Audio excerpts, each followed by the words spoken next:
Thank you for joining us here tonight for the Media Members Monday Night Mayhem powered by Big Green Egg. I'm Zane the Bearded One, joined by the man, the myth, the ginger legend, my partner in crime, Nicholas Vroman, aka HD Motorsports, and two great skilled drivers, supposedly. I'm learning this just now. Ricky and Jordan Taylor, how you guys doing? It's a race night on a Monday. Yeah, I'm doing great, Zane. I'm happy to be here to call this event tonight at Charlotte Motor Speedway. It's going to be a wild one. It's going to be a fun one to call as well. It is Charlotte Motor Speedway street stocks. The media members have put down the papers and the pens, got away from behind the computers. Well, technically they're still behind a computer, but now they've suited up on the virtual fire suits. They got their helmets on. They're strapped up into their rigs. And tonight they're going to show the real racers that media members can race too. Yeah, I mean, you think about it, this is basically their time to shine, right? You know, they're usually calling these guys, basically like Jordan and Ricky Taylor in the booth with us. They're calling races for these guys. They're covering them. Now it's their time to shine. I think these guys are going to do a great job. Well, and you talked about the real racers, HD. Jordan and Ricky Taylor both joining us here tonight in the booth. They're putting away the fire suits and grabbing a paper pen, a microphone, and a headset, and they're going to play media member tonight and call the race with us. Awkward silence. It's quite all right. Jordan, Ricky, how does it feel to be in the booth tonight and not behind the wheel?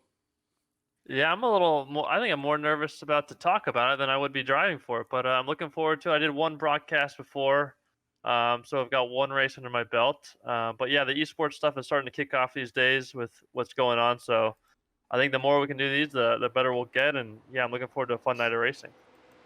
And that's the great thing. It's a fun night of racing, right? And it's all for a great event. It's all for a charity. It's the winner will walk away with their own personal big green egg, but then they also get a big green egg to give away to a charity of their choosing for an auction. So give us a little bit of insight. I know you guys have been away from racing for a little while. We were talking before the broadcast. You guys have been, getting back into racing, doing some iRacing, but here you are now inside the broadcast booth. What really kind of turned you on to the idea to call this race with us tonight? Yeah, I mean, obviously, we're lucky to be in a sport where we can participate in our sport virtually, and iRacing is such a fantastic platform with how realistic it is, and the tracks, and the way the cars handle, and the setups. It's actually a great training ground when you don't have real track time to get on iRacing and practice, and then on top of that, here tonight, giving away a couple of big green eggs. Jordan and I are both eggheads ourselves, so we're just looking forward to it. Obviously, that's an awesome prize, and during quarantine, there's not much to do than to be on your simulator and eat. So I think we got the best of all of it right here tonight.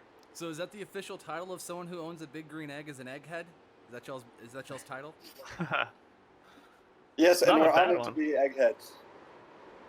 I kind of wish I could be an egghead at this moment, but I don't own a big green egg. But I did see Rob on Instagram cooking up some food on his big green egg. Made me a little jealous, like we talked about before the race, me eating my ramen here. But let's talk a little bit. Jordan, last night you raced Monza for Sunday night, that event, and went for a little ride. Tell us about that trip you took to the virtual emergency care infield. Yeah, it was a wild one. I think the setup that Landon Castle had for us at Monza and the Cup cars was pretty sketchy to begin with, even alone. And then when you throw 60 drivers into it, it was bound to be wild. And I have a SimCraft, so it's a full motion simulator, and I hit the wall pretty hard and went for a tumble. So yeah, it was a interesting experience, but all is well. It's back up running today, so I'm looking forward to doing some more of my own racing tomorrow night. A little sore today, feeling the pain, the wear and tear of the flip. Yeah, I might need to wear my helmet next time just to be a little bit more prepared. A helmet and a Hans device. I'm just saying, safety first, especially in the virtual world.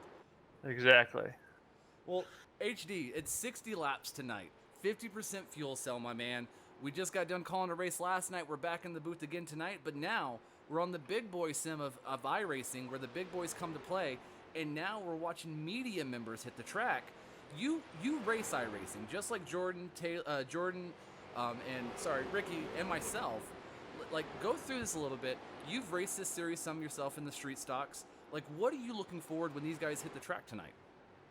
Well, with it being 60 laps, Zane, it's really a matter of track position. This race is going to go by so fast. It's going to be a blink of an eye. I think we're going to see a lot of people being aggressive, but on the flip side of that thing, being aggressive might be your enemy. You don't want to get in a wreck. Yes, you get 2 fast repairs, but maybe saving those things, put them in your back pocket, might be the best move to win this race.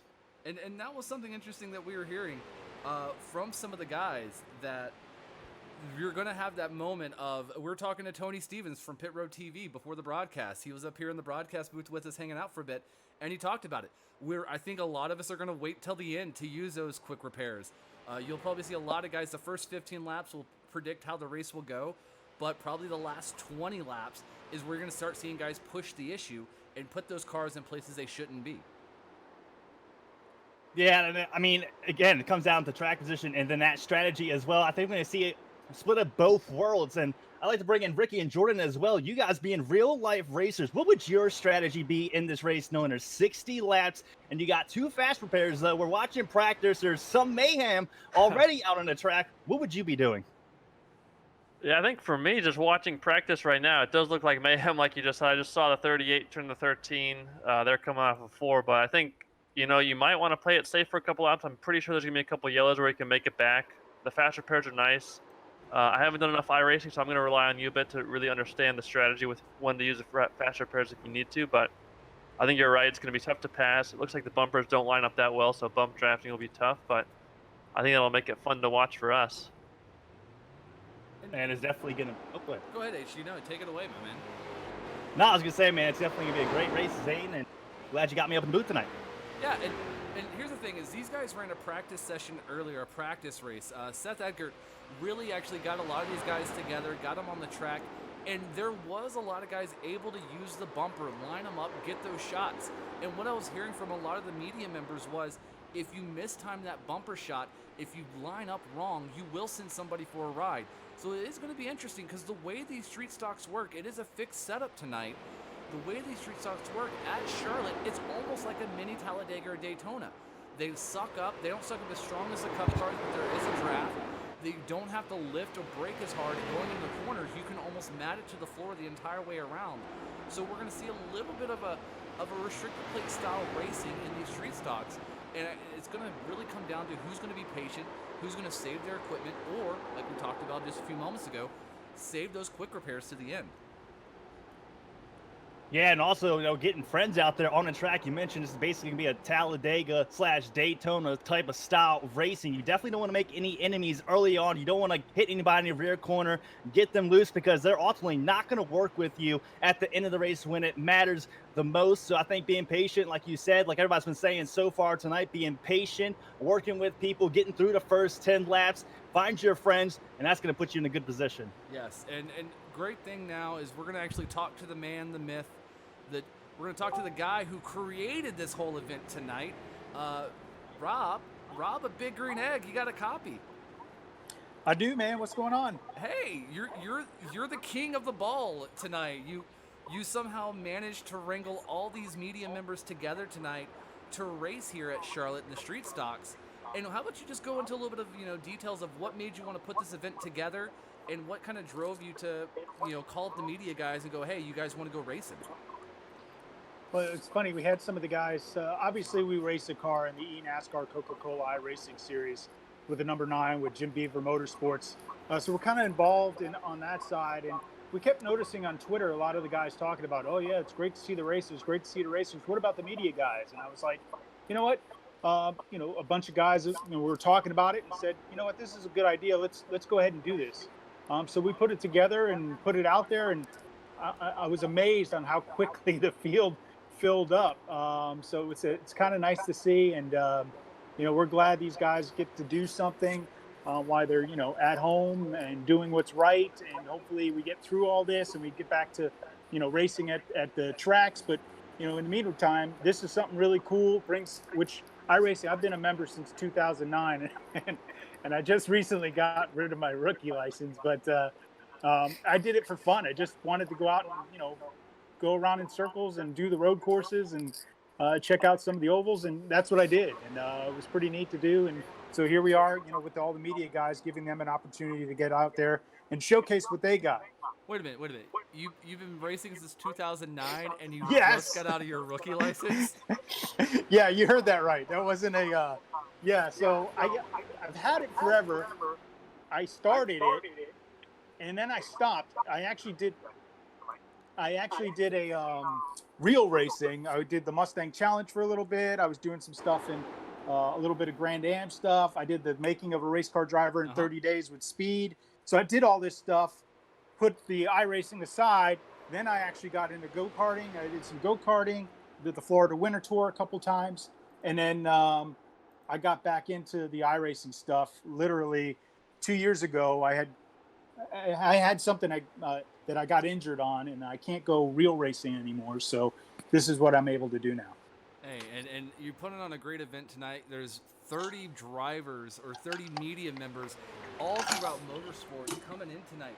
We have guys from MRN, NBC, Kick the Tires, Speed 51. We talked about Tony Stevens over at Pit Road TV. We have some Race Day Nation. We have the man, the myth, the voice of eNASCAR Coca-Cola Series, Mr. Evan Pikosko. He's not calling a race. He's racing a race tonight. So we finally get to judge him after he judges all the drivers every week on the iRacing platform. So you've done something really awesome and amazing. We want to wish you good luck tonight in your race. What happens if you win? I'll need it. Like, you already own a big green egg. So does that mean like it defaults to the broadcasters at that point? So if I get the victory lane, my egg will go to the charity that we're doing, which is CCYAkids.org. It's a charity here in Georgia, Atlanta. And but I won't get the egg. What I'll do is, if I happen to win, which I highly doubt it, there's some talented guys in the field tonight. My egg will go to second place if that's the case. Oh, okay, I see. You already own it, so you're gonna give a hand-me-down prize. You're gonna take the new one and give him the old one. I got. I'll give it to the first loser. Yeah. Well, as Ricky Bobby's dad once said, you could be first, you could be second, hell, you could be last, Ricky.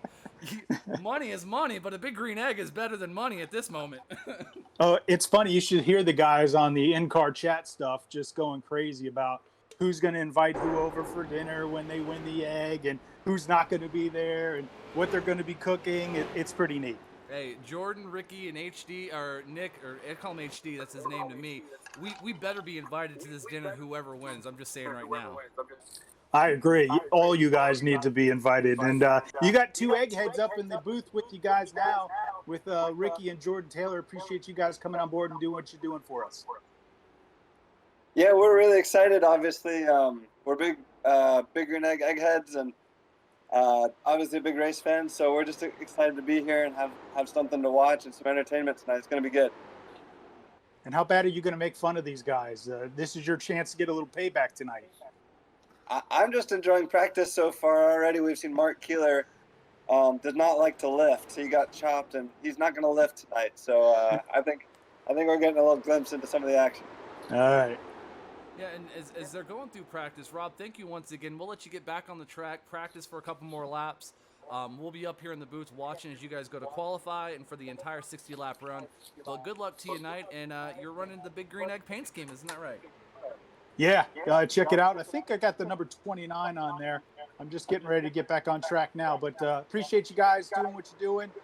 Don't forget, you can go, if you're interested in buying an egg, you can go to biggreenegg.com, shop online for home delivery. But again, it's biggreenegg.com. Appreciate it, guys. Hey, not a problem. Good luck to you. Have a great race. And guys, that was Rob, man, of Big Green Egg. The mastermind of the Monday Night Media Mayhem. So he put this event together, got everyone involved, and now, like he got to point out, Ricky, Jordan, you guys get to make fun of some of the media guys who give you a hard time, week in, week out sometimes. Yeah, I think this will be fun. I mean, I recognize a few of these guys that I've seen over the years at the track, so they've been able to commentate on us for a while now, and I think it'll be fun to get a little bit of payback. And let's talk about your experience real quick. So for people who don't know who you guys are, what series do you race in? What do you race in? And kind of what got you involved in racing in the first place?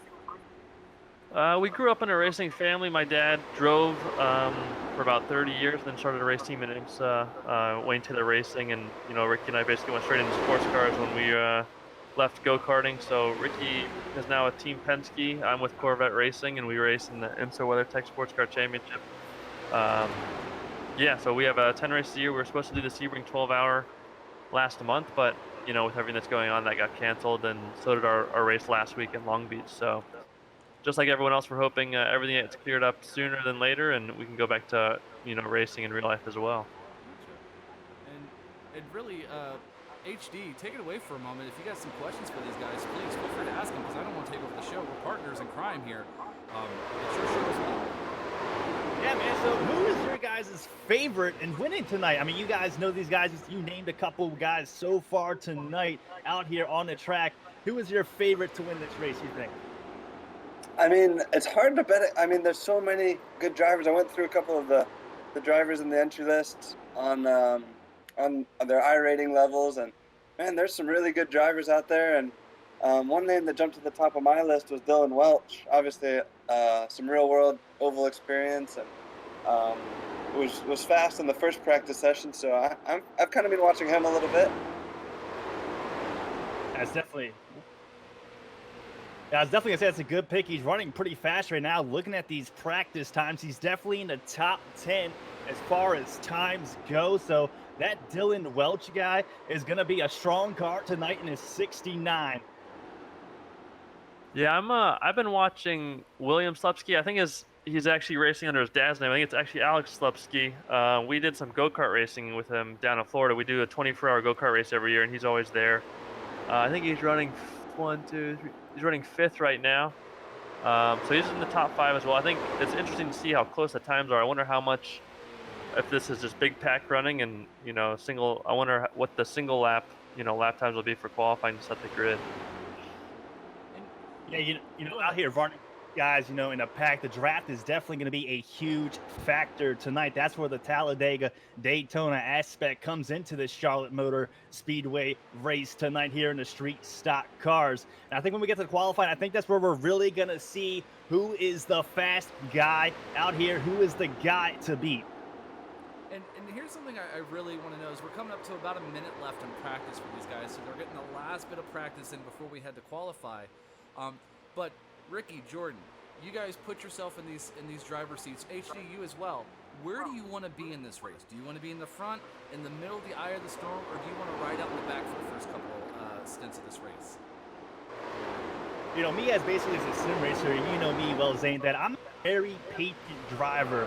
I'm going to kind of sit back, watch things develop in front of me, and kind of feel things out before I actually move towards the front. So me, honestly, I'm probably not even going to qualify. If I'm out in the track tonight, I'm going to sit in the back, save those 2 fast repairs, because I think that's seriously going to be a key factor in this race.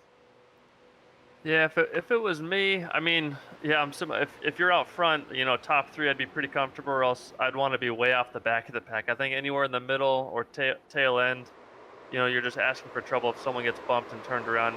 You're just kind of praying to get through it. So I think qualifying will be important, and then those first couple laps when it strings out a bit, you're gonna want to be making some smart moves early on. And Ricky, yourself? Yeah, I'm thinking just how mentally tough this is going to be. I mean, 60 laps does sound short, even being a 36-second lap. But I think it just takes so much focus. I think, like Jordan said and the guys were saying, you definitely don't want to be in the mix too much. I think it's just going to take so much out of you, and you're going to get caught up in something. But mentally, I think you're just going to have to try and conserve your energy and make sure you're sharp at the end. And qualified is wrapped up at this, or not qualified, sorry, practice is wrapped up at this point. The drivers are getting ready to go qualifying. HD knows this game we're about to play. Ricky, Jordan, this is the first time you've been in the broadcast booth with us, but we like to play a little game of cautions over, under, and winner and dark horse. While the drivers are hitting the track for practice, what we like to do is kind of pick what we think our cautions flags will be, and you think it's going to go over or under.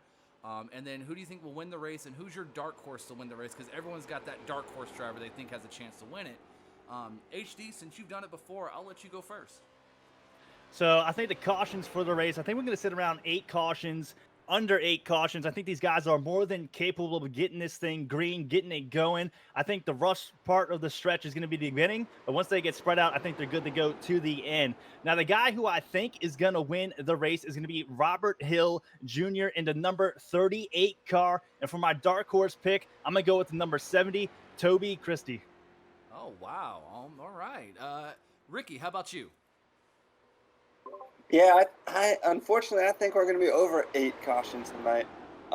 Depends with the race director how he's going to call the cautions, but just from what we've seen in practice, people are trying to go to the front. I think anybody who's kind of third, fourth back is going to be pushing really hard. So I'd say my favorite for the win is going to be Dylan Welch, and then my dark horse. Let's go with Rob D'Amico. Just keep it in the family. There you go. Jordan, what's your over-under and your winner and dark horse? I was thinking around 5 cautions, but I think it's hit or miss. I think it could be anything. I'm going to go with William Slepsky for the win, and I'll go dark horse. My pick will be Darius Goodman. He was cruising around a little bit towards the back in the practice, but I think he's just saving it for the race. Nice. All right, and I agree with the 8 number.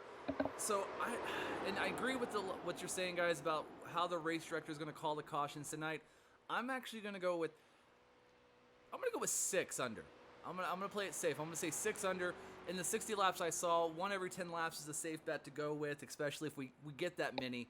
2 fast repairs, guys are going to save their equipment as much as possible till the end.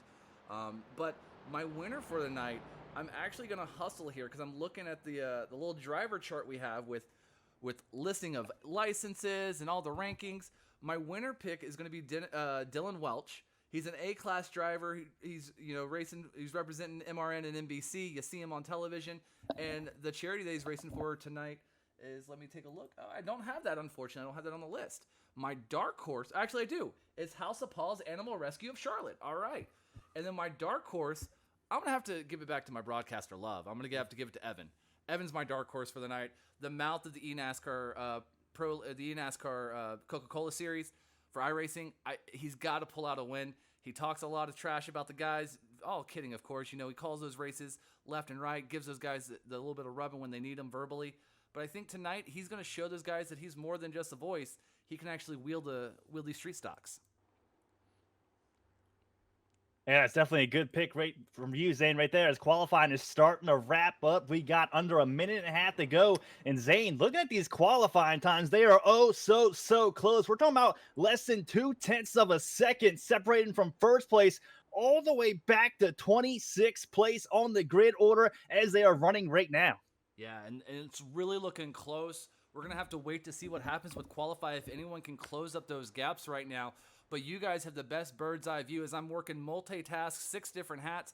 I'm producing, I'm calling the race with you, and I'm also trying to just spectate and enjoy this adventure. I kind of wish, I was in the seat with the drivers, but I'm enjoying being in the booth with you guys.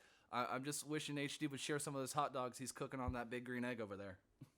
You know what? I'm loving my hot dogs. I'm loving this big green egg as well. It cooks those hot dogs to a crisp. Add some ketchup, put it on a bun, and it's gone, baby. It's a good one. Man, they do say the big green egg is the ultimate cooking experience, HD. For anyone sitting around, shop online for the home delivery at biggreenegg.com. They'll show it up right to your door, and then you can hopefully maybe cook me and HD and, Jordan and Ricky some hot dogs later. Maybe some Martinville's dogs, because those are the best hot dogs ever. I'm definitely down for some hot dogs. As they get ready to load into the race, 10 seconds left so far, sitting on the pole position, barring any last-second qualifying efforts. We got Tony Stevens on the pole position for tonight. And Tony Stevens, he was a man in practice that was strong. He looked like he had a chance to win it tonight. He was up front at the end. As these guys are getting ready to grid, guys, let's actually go through the starting order. Your starting order is up right now at this moment. Starting on the front row will be Tony Stevens with a lap time of 36.837. Outside of him, Brandon Paul will be second. On row number 2, Justin Melio. And then outside of him will be Seth Eggert. On row number 3 will be Chase Henry. Outside of Chase Henry, starting in the number 6 position, and the number 4 car will be James Pike.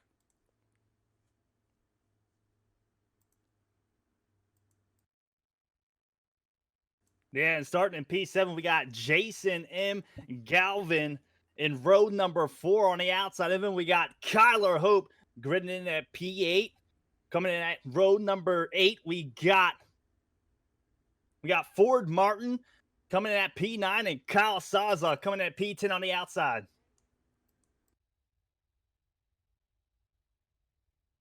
We got Noah Lewis and Daryl Canfield side by side, row 6. Kyle McFadden and Robert Hill Jr. on the next row. We've got Zach T. Evans in the 15th spot, Michael Massey, P16, Jeffrey Ames, Evan Pasoko, and Corey Meadows in P19, and then Darius Goodman rounding out the top 20. And 21st on the field will be Dylan Welch, my pick to win. 22nd on row 11 will be Toby Christie. Mr. Rob D'Amico, if I butchered your name, please send me an angry email later. We'll be starting 23rd on row 12. 24th will be Adam McKay. Stephen Ellis will be 25th on row 13th, and then Mark Keeler on the outside of him. Yeah, coming in at P27, we got Jerry Jordan. Last person to qualify coming in at P28, we got Boozy Taktarovic coming at P28, and 2 guys who did not qualify, and I think they're playing a strategy game of sitting towards the back. Is going to be Justin Scholler and William Slupski. And that's going to round out our running order from the top to the bottom. These guys are getting ready to go green, and you know what? They're getting ready to go green. They're getting ready. A lot of these drivers, you probably got to expect some nerves a little bit here. It's a big crowd. They're finally, showing up saying, okay, it's my time to shine. I need to do what I can do. As we see them going around here, the lights are off on the iRacing Ford Mustang pace car coming through turn 1 and 2, heading down the backstretch. And you got to start to ask yourself here at this moment, what do you do? Do you sit back? Do you push it? Do you wait 60 laps of chaos? You got to make at least one pit stop here, but anything can happen. It's you and 30 other guys trying to win a prize. And they're coming down the backstretch. There is the 92 of Tony Stevens hitting down into turn 3, getting ready to drop the green flag. We got guys warming up the tire. It's about to explode out here on the track. Tires about to explode already? We just started. And we're coming out of turn 3 through turn 4. Tony Stevens will lead them down to the green flag. Waiting for the iRacing Ford Mustang pace car to make that hard left-hand turn, not a right-hand turn. We're not at a road course this week. We're at an oval track. I've been at too many road courses. There it goes, making that hard left-hand turn. Field is now in Tony Stevens' hand. Waiting for him to go green. Oh boy. And we're green flag racing, and this green flag is presented by the Big Green Egg, the ultimate cooking experience. Shop online for home delivery at biggreenegg.com. Yeah, and the 18 of Brandon Paul on the outside of the 92 of Tony Stevens got caught sleeping right there on the start of the race. He's going to drop back to P3, move to 53 of Justin Mello up the P2 as a single file out down the backstretch. You're watching it right now here. Stevens still in first. For some reason it's showing Ellis in first. On the ticker, don't mind that. We'll get that sorted out. But the action's starting to heat up right now. The 53 sucking up to the bumper of Stevens. Stevens leading us into 1. The 18 now getting in line. And now they're 1, 2, 3, a single row all the way back to 8th place. Yeah, Seth works his way up to P4. I saw a lot of people on chat actually root Seth on. He's got a good, strong running early on. They're still single filed out about 7 cars deep. Between these guys, about a 3 car lengths distance between the guys behind them. And Stevens still the leader. Single file. No one wants to pop out of line. And like we talked about, coming off of 4, it was going to be like a restrictor plate race. Monkey see, monkey do.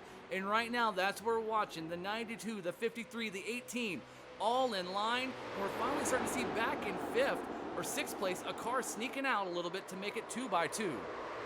Yeah, that's going to be Jason Galvin working his way on the outside as we see cars in front of him start to go to the outside as well. Block move up towards the front by the 92, Tony Stevens, as he's got a side-by-side battle for P1 up through turns 3 and 4. And the 53 right now making a challenge. Justin looking to the outside. He's got no help. but hopefully someone's going to come with them. No one does. The 18 of Brandon Paul. I'm sorry, not the 18 of Brandon Paul. That's not him. What is your number there, Brandon? Or the 18 car? I apologize. I totally messed up. iRacing's definitely showing. Brandon Paul is sitting P2 now, working his way up there. A little technical difficulties on the iRacing side of things, but the 21 of Seth Eagert's going to work his way on the low lane as well. The 53 of Justin Mello is going to get hung on the high side. He's got friends behind him, but they're just not close enough to give him that draft effect to get the huge run up off the corners. Yeah, and look at that right now. Justin falling back in that 53 machine. No help. Getting back there to the second group of cars now. And watching that second group finally sneak up to that top group. We're starting to see 2 lanes form, 2 by 2 by 2. But still, Tony Stevens, your leader, leading this pack of cars. Yeah, Tony Stevens out front with Brandon still pushing him. I think these guys are pretty much content working together, working the low lane, Zane, and also working the low lane is also probably the safest place, because if these guys do get together, they do get in a wreck, everybody's going to wash up the track into the wall. Being low may be the safest part of this race so far, and they're doing a good job. Right now as they run, Stevens, Paul, Mello, Eckert, Galvin, Pike, Henry, Martin, Souza, and Hill. That's your top 10.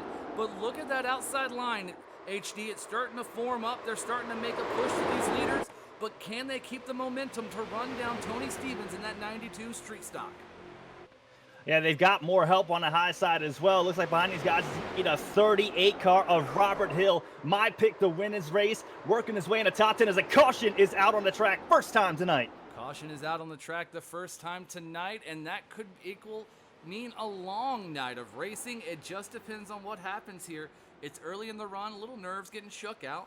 But you know what? Why these guys get grouped up, ready to go, green flag racing again. We'll probably see a couple of guys go down pit road. Let's take a quick moment to give our overlord, Rob, a good shout out for Big Green Egg with this quick commercial break.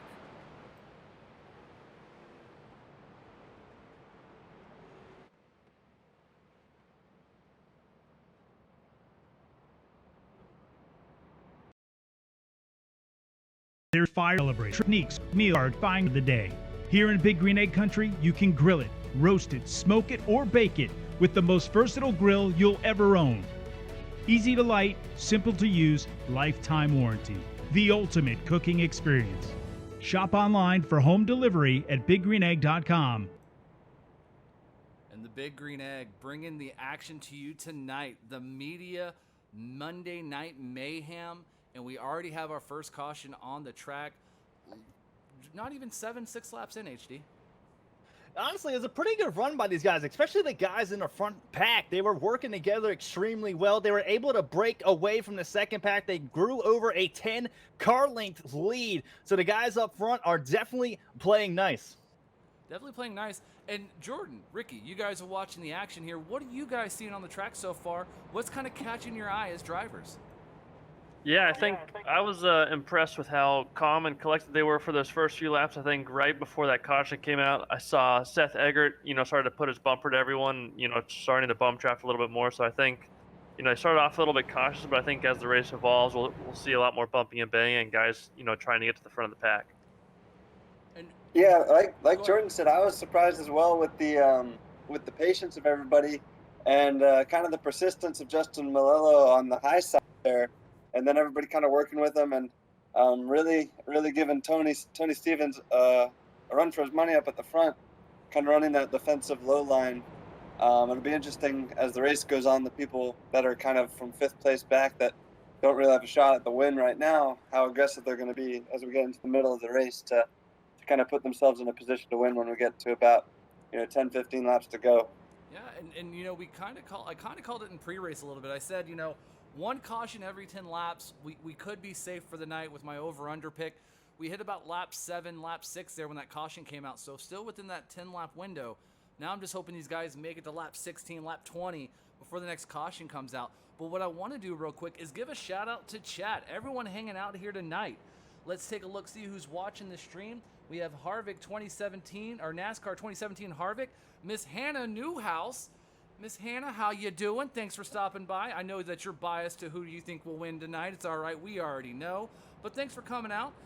it's kind of funny because I used to work with her in the eNASCAR Heat Pro League in season 1, and now she's watching a broadcast while I'm calling a broadcast. It feels kind of weird to have these roles reversed. Let's see here.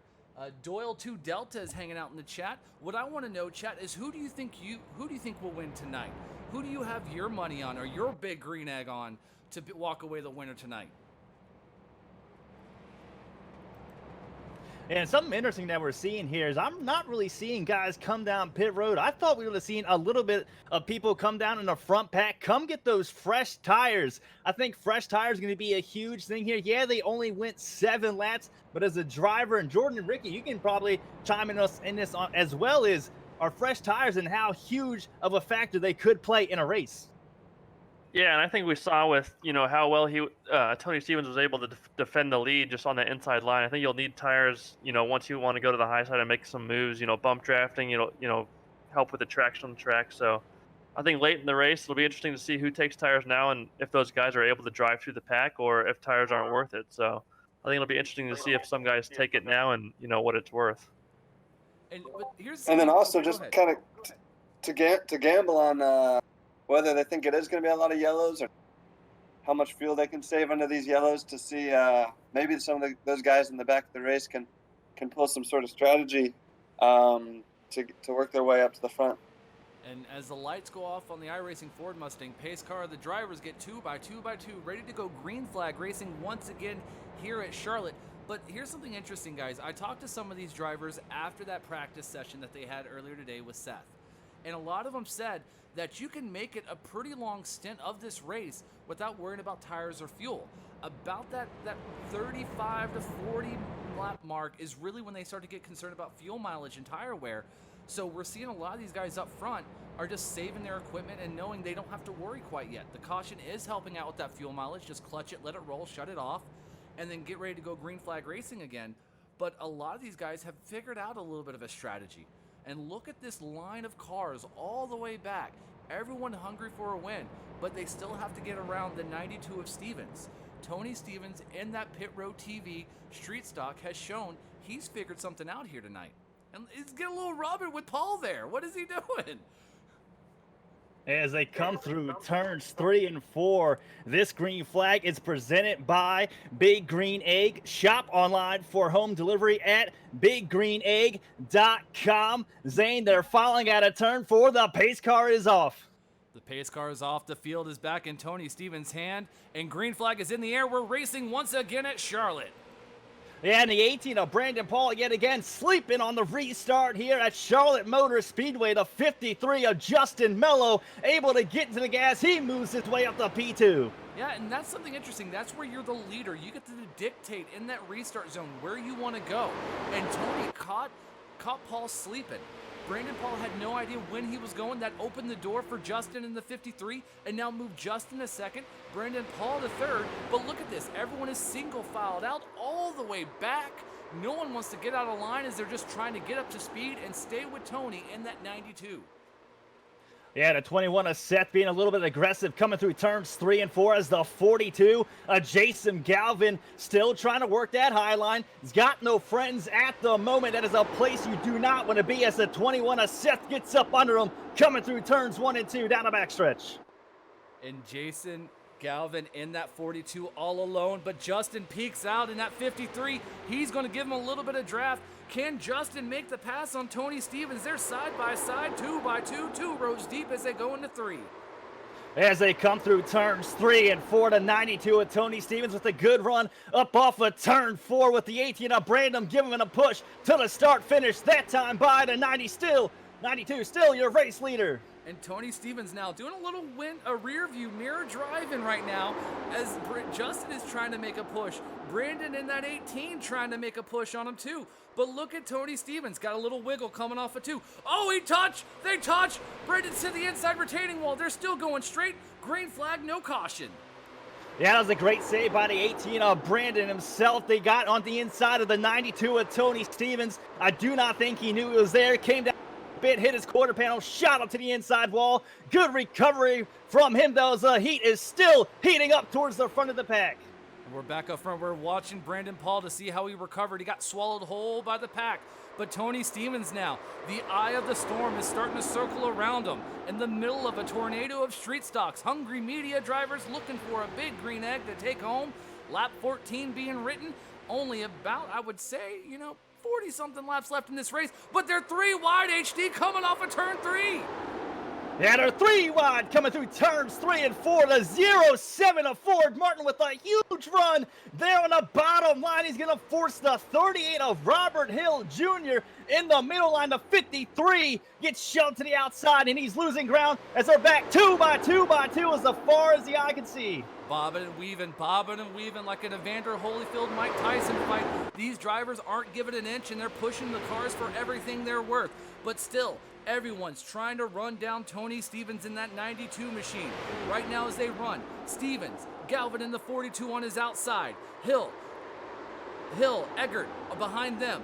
Mello, Martin behind them. Pike, Henry, Souza, Fadden. All these drivers up to the top 10 are 2 by 2 by 2, and no one wants to give an inch.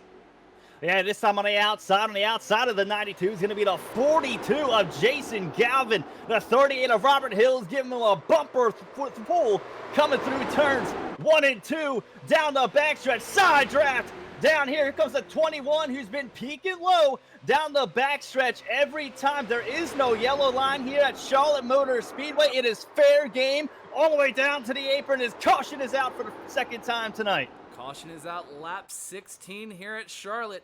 And you know what?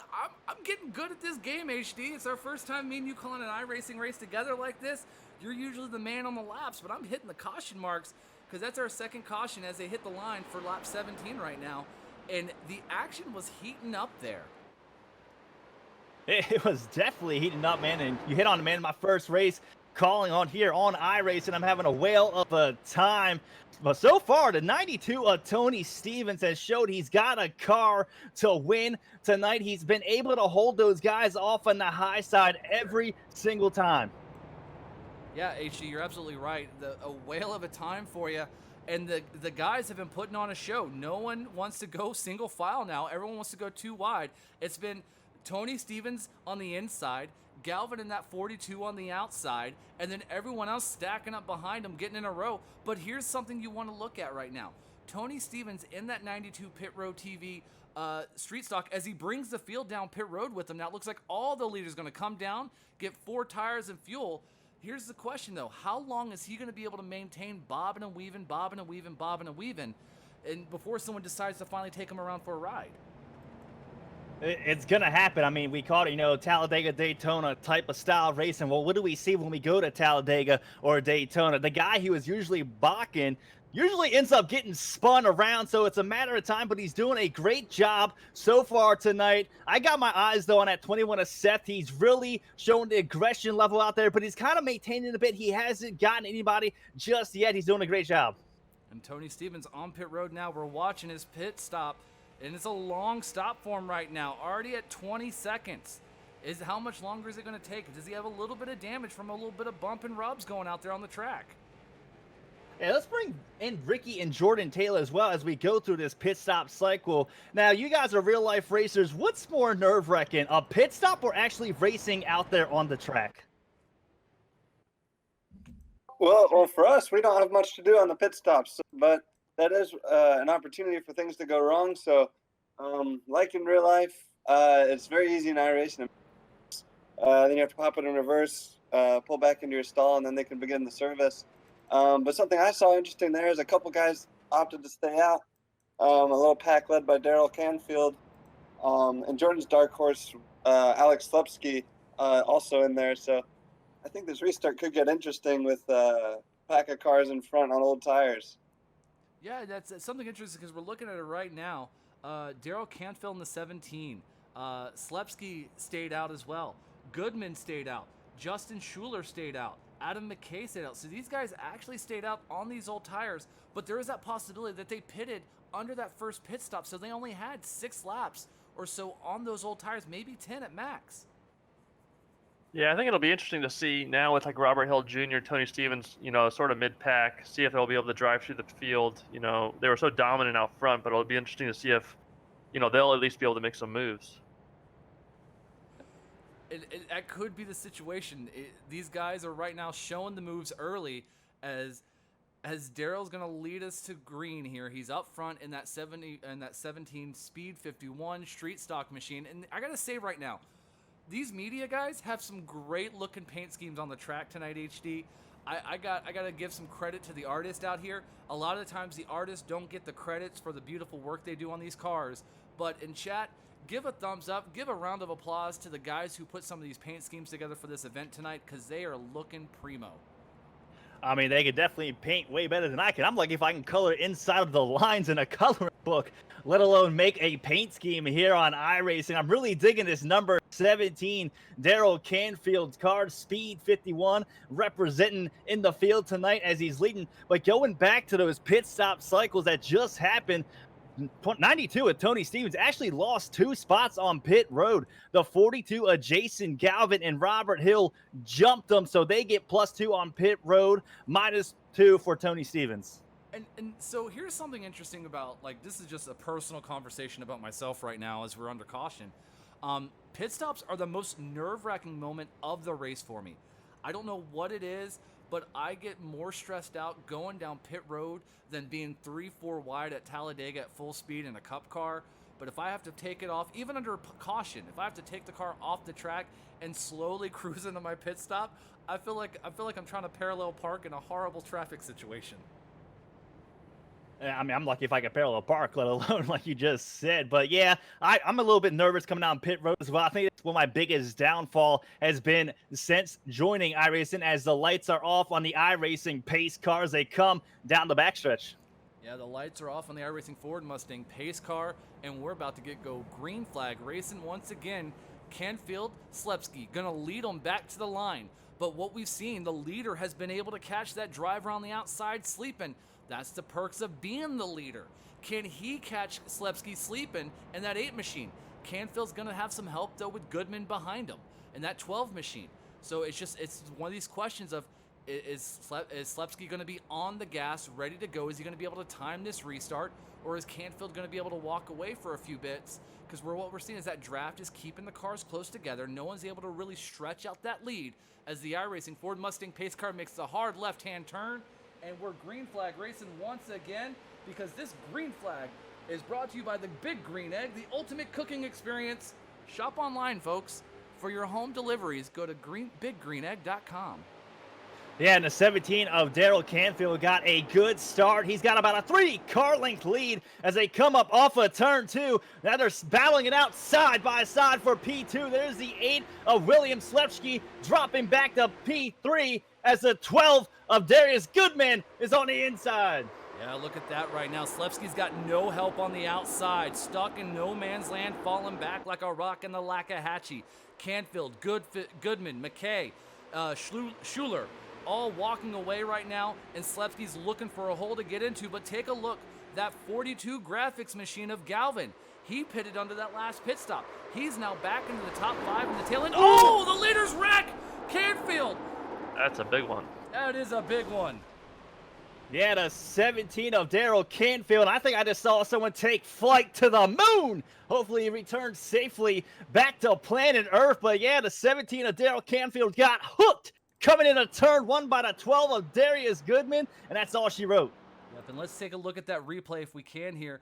Powered by the Big Green Egg. That was insane to see. So we try to pull this up here. All right, as they come through the trioval right now, we're watching them going into 1.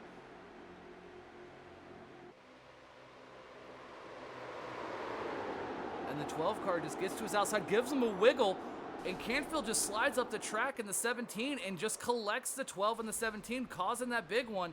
But a few cars involved. The 51 got flipped. The 18 got flipped. You hate to see it, but you know what? It's crazy action when the Big Green Egg's on the line, HD. Yeah, and looking at cars that possibly made it through that wreck, it looks like the 42, Jason Galvin, who went down pit road. He made it through the big one. He finds himself sitting P3. But after that's all said and done, it's going to be the 7 of Adam McKay. Finds himself the new race leader here tonight at Charlotte. And now the question becomes, Who goes down pit road? The drivers involved in an incident do have a fast repair. There's 2 fast repairs here tonight. So not all is said and done for those drivers. They may have a lot of heavy damage, but guess what? They're going to be able to go down pit road, get that all repaired, clean off the car a little bit, get a new tear off the windshield, maybe a new change of fire suit because of that incident. But they're going to be able to go back green flag race and be able to battle for a win. But calamity in turn 1 on lap 23, and I didn't expect to see an incident that big, but it was enough of a bump to get him wiggled and out of the way to send Canfield up the track, and he had nowhere to go. It was just a victim of circumstance. Yeah, I think that's just one of the situations where, hey, man, I thought you were going to be a little bit lower than you did, or maybe I thought you were going to turn a bit sooner than what you did. But like you said, no harm, no foul. These guys got 2 fast repairs. I guarantee you some of them are going to be taking at least one and a Band-Aid to go with that as they find themselves back out on the track. Yeah, and right now, if I'm involved in that incident, I'm looking for an apology. Just a quick, hey, man, I'm sorry, and then all is done with. But if the guy doesn't say anything, I'm looking for retribution about lap 56, lap 50, lap 60 on this race. Yeah, and actually, we got a couple pitters towards the front of the pack because the 42, Jason Galvin, now finds himself in P2. He's got the freshest tires, sitting in the top 5 with Robert Hill Jr. as well. He's going to be starting on the outside, but every restart tonight, Zane, that we have seen, the guy sitting in P2 has been sleeping. Maybe with a little bit fresher tires. That 42, Jason Galvin, get that thing going, as I think we're getting ready to go. Maybe lights off this time by. Waiting to see if the lights go off on that iRacing Ford Mustang pace car. But looking in chat right now, reading here, no apologies given after that incident. So you know what? There might be a little retribution coming back in line later on. But you hate to see it. But you know, sometimes you love to see a good wreck. I'm not saying all NASCAR fans like an accident. But every now and then you like to see a couple of guys get, you know, a little beating and banging. But it collected a couple of guys. Let's talk about those victim of circumstances, right? Those drivers who were in the middle of the pack who drove in on that. Now you got to wonder, do I really want to stay back here in the back after having to drive through that?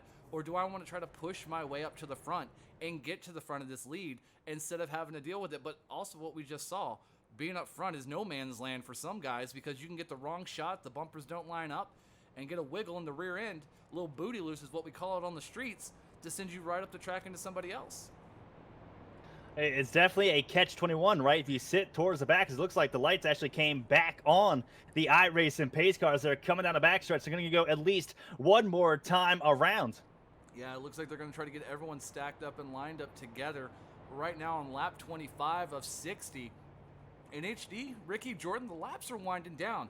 And I want to go to Ricky and Jordan real quick. You guys race for a living, and I mean it. I don't say it lightly like I talk about HD, because HD's a pro league driver, an esports driver, but how many times have you been in some of those incidents where a guy just kind of gives you the wrong shot? Do you feel like it's intentional, or do you just go back to him and talk to him, be like, hey, is that just a racing incident? What's going on here? Or do you just kind of assume based off what your team tells you? Yeah, it's tough. It's definitely easy to overreact, especially before you see a replay. But yeah, that was definitely a good tangle between Darius Goodman and Daryl Canfield. I think they'll both look at the replay and see kind of what happened. I think Darius was going to make a move to the high side and just misjudged it a little bit and clip the back of him. But yeah, that was my entire strategy out of the window right there. I said I'd want to be up front, and that was P1 and 2, which caused the whole incident. So I think I don't know where I'd want to be now for the end of it. I think it's anyone's game right now. Yeah, I think one of the things I love most about NASCAR and sim racing actually is that you kind of have at it, boys, and there isn't a race director or a committee of people to kind of take care of it off the track, and you can just go back out there and kind of make even. And so, unfortunately, they're both 2 laps down now, but it'll be back to the pen and paper come tomorrow. Hey, and speaking of NASCAR right now, since the real world is still canceled to racing as we're getting ready to go green flag racing here, don't forget to check out the Big Green Egg number 9 Ford Mustang with Eric Smith behind the wheel for Jim Beaver Esports tomorrow night in the NASCAR Coca-Cola iRacing Series. And that's actually, voiced by one of our drivers here tonight, Mr. Evan Picosco. Yeah, Mr. Evan Bakosko actually finds himself in P11, so he's slowly starting to work his way inside the top 10. But as these guys come out of turn 4, first time taking the green flag, tonight's going to be the 7 of Adam McKay as the 42 of Jason Galvin gets that good restart he was looking for. Yeah, Galvin wasn't caught sleeping in that 42. He's right on the bumper, but behind him, Slepsky's still there in the slipstream. No pun intended, no play on words there. With Massey behind him and Tony Stevens sneaking up into the top 5, but there is a huge gap between Massey, Stevens, and Slepsky in third. Yeah, it's about a 3-car lengths distance, but I think the draft will be able to pull them back up to this 3-car tandem as the 42 of Jason Galvin down low at a turn 4 down the front stretch. Galvin's here to race. He's not here to play. He had to battle Stevens earlier in the race. He couldn't get around him on the outside. Now he works his way around the inside of McKay. Moved Galvin to the lead. McKay to second. Now he's trying to hold off Slepsky. Yeah, the 7 of Adam McKay is on a high side with no friends. That's going to allow the 8 of William Slepsky down low. And that's also going to allow Zane, that second pack, to catch up to these guys. This pack to 3 quickly grew to a pack of 6. They're going 3 wide through turns 3. 3 wide to turn 3, but look, the 23's getting a little slideways off the corner. That's going to let Tony Stevens in that 92 sneak right up to the bumper of Slepsky in that 8 machine. Is Tony Stevens going to thread the needle? No, he thinks better of it. He's going to get in line on the bottom line. Right now, it's Galvin, McKay, Slepsky, Stevens, Massey as your top 5 as they run. And caution is out for the 4th time tonight here at Charlotte Motor Speedway. Let's see if we can't find out what brought out that caution here, looking for the car.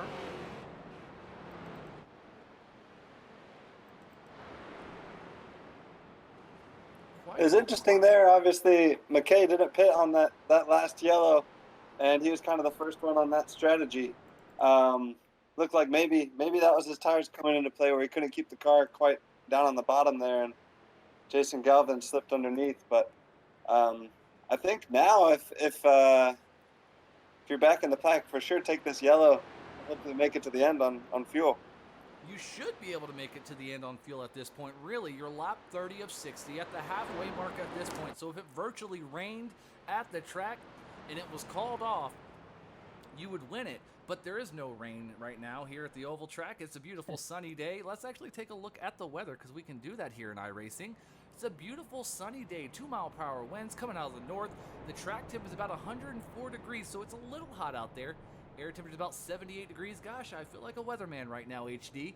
But right now, the action is getting hotter than what the track is.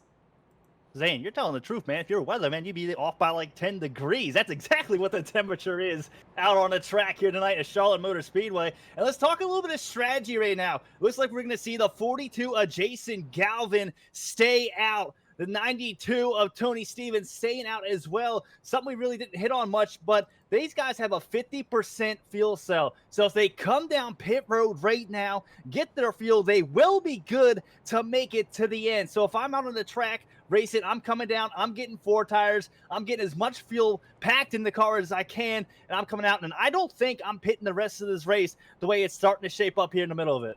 And, you know, that's something interesting because we talked about it earlier, guys. These guys, during their practice session, kind of hit on something on the pit road strategy that they could actually stretch it a little bit longer, more than halfway of the race. And what we're kind of seeing is some of these guys, the early leaders, short pitted, right? They pitted that first caution flag. About, 6 laps, 7 laps into the race.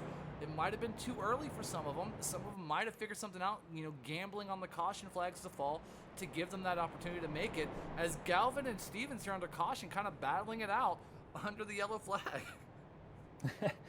Yeah, you got the 92 of Stevens saying, hey, man, this is my spot, and this is exactly where I'm going to be when the checkered flag flies right in front of you. But these two have been battling it out all night long. We saw it at the drop of the green flag. These two are battling neck to neck, side by side for P1. Also working his way inside the top 5, still hanging there, is going to be the 38 of Robert Hill Jr., slowly starting to wake his way back up towards the front, as well as the 21 of Seth, sitting just outside the top 5, running P6. And we're going to quickly go to a commercial break, guys. This commercial is brought to you by Big Green Egg. There's a place where fire and flavor are celebrated.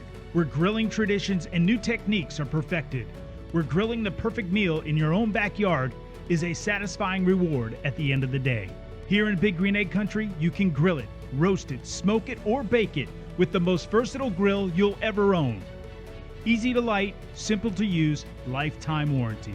The ultimate cooking experience. Shop online for home delivery.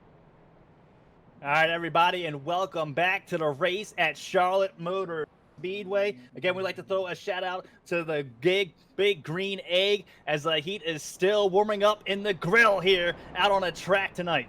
Yes, HD, Zane the Bearded One, Nicholas Vroman, also known as HD Motorsports. We have Ricky and Jordan Taylor joining us in the booth here as we call the Big Green Egg the Monday Night Media Madness, whatever you would like to call it. It's actually the media members' Monday Night Mayhem. But it's a great race going on right now. This is caution number 3. We can actually take a look here. Actually, caution number 4. They've been under pace for about 14 laps of these 60 laps here at Charlotte Motor Speedway. But now, the gems of the ball, I would say. The 42 of Galvin, the 92 of Stevens back up front again. These guys were putting on a 2x2 battle before that first caution flag came out in the early of the race. Now, they're going to start side by side, guys, when we go green flag racing again. Yeah, with laps winding down, I think we're going to see a lot of pinching with the guy on the outside, and also a guy starting outside first time tonight who's going to start in P2 is going to be the 92 of Tony Stevens. We see him have a restart a few times here, starting in the P1 positions where he was able to get a huge lead on the guys down into turn 1. And now the roles are reversed a bit with the 42 of Jason Galvin on the inside sitting there.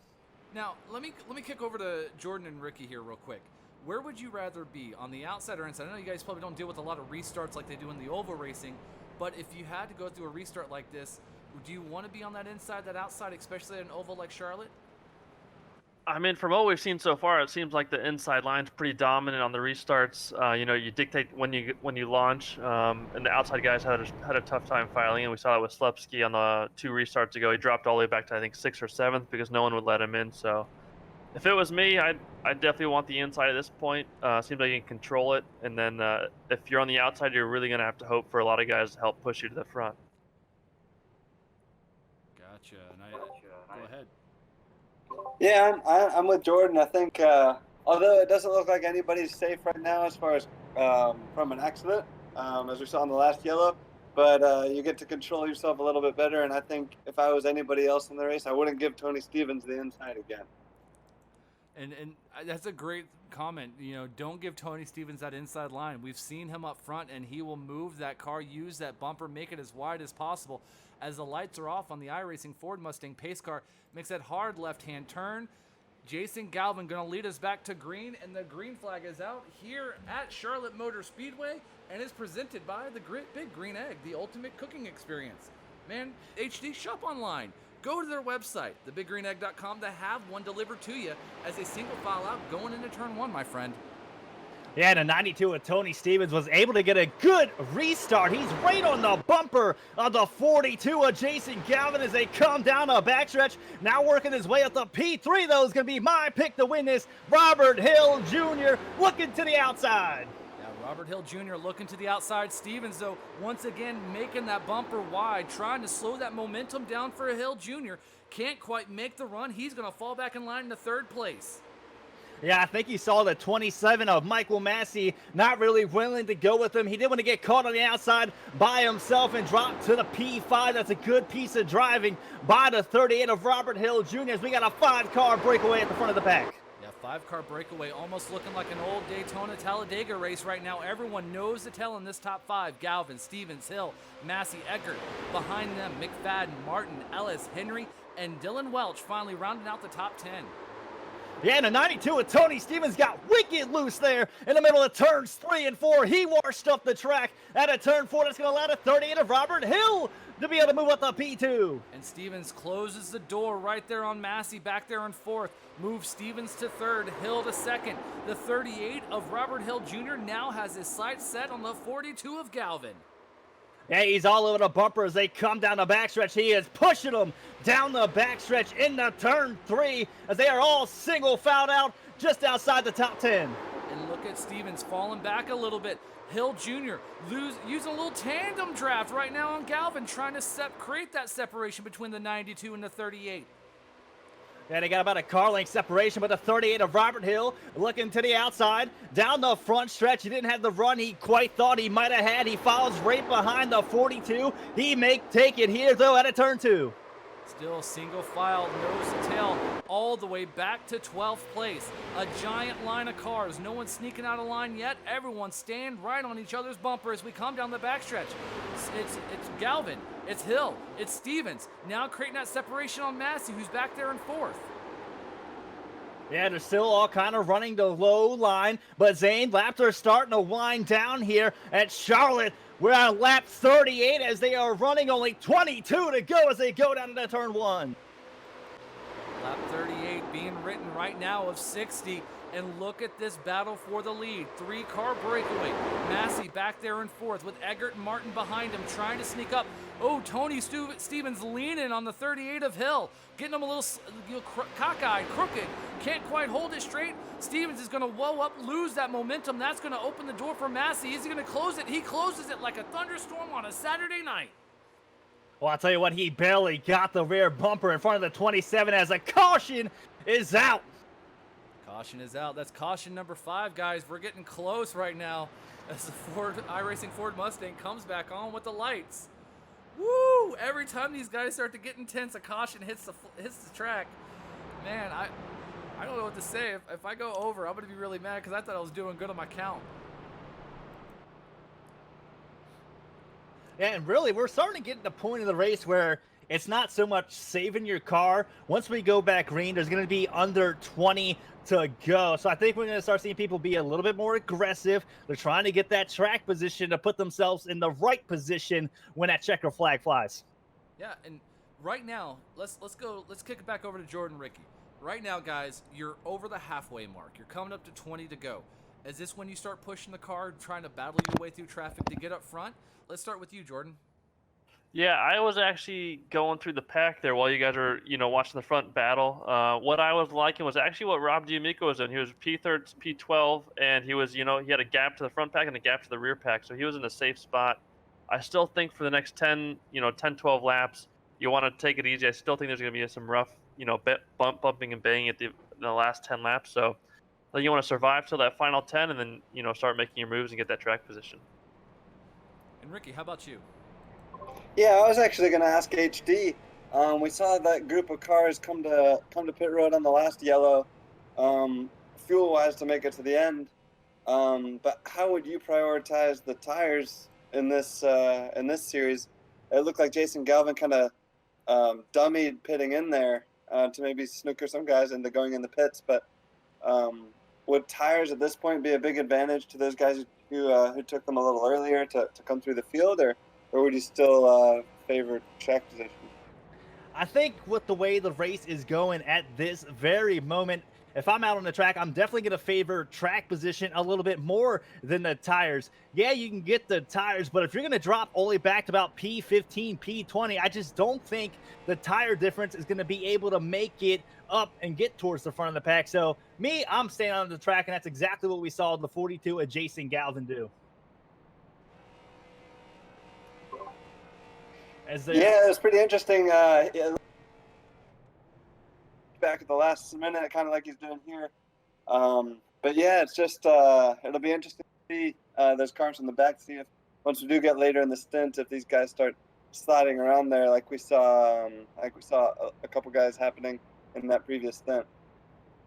Yeah, and we definitely saw that, especially with the 92 of Tony Stevens. I think he didn't pit the last go-around, and we saw him a few times coming, especially down into turn 3. The back end kind of wiggled a little bit. He got up out of the race groove, and numerous times it almost allowed the guy behind him to be able to sneak up under him and be able to lose that spot. But still, I stand by what I said. I think I'm definitely going to stay out on the track. I think track position with under 20 to go is too key at this very moment.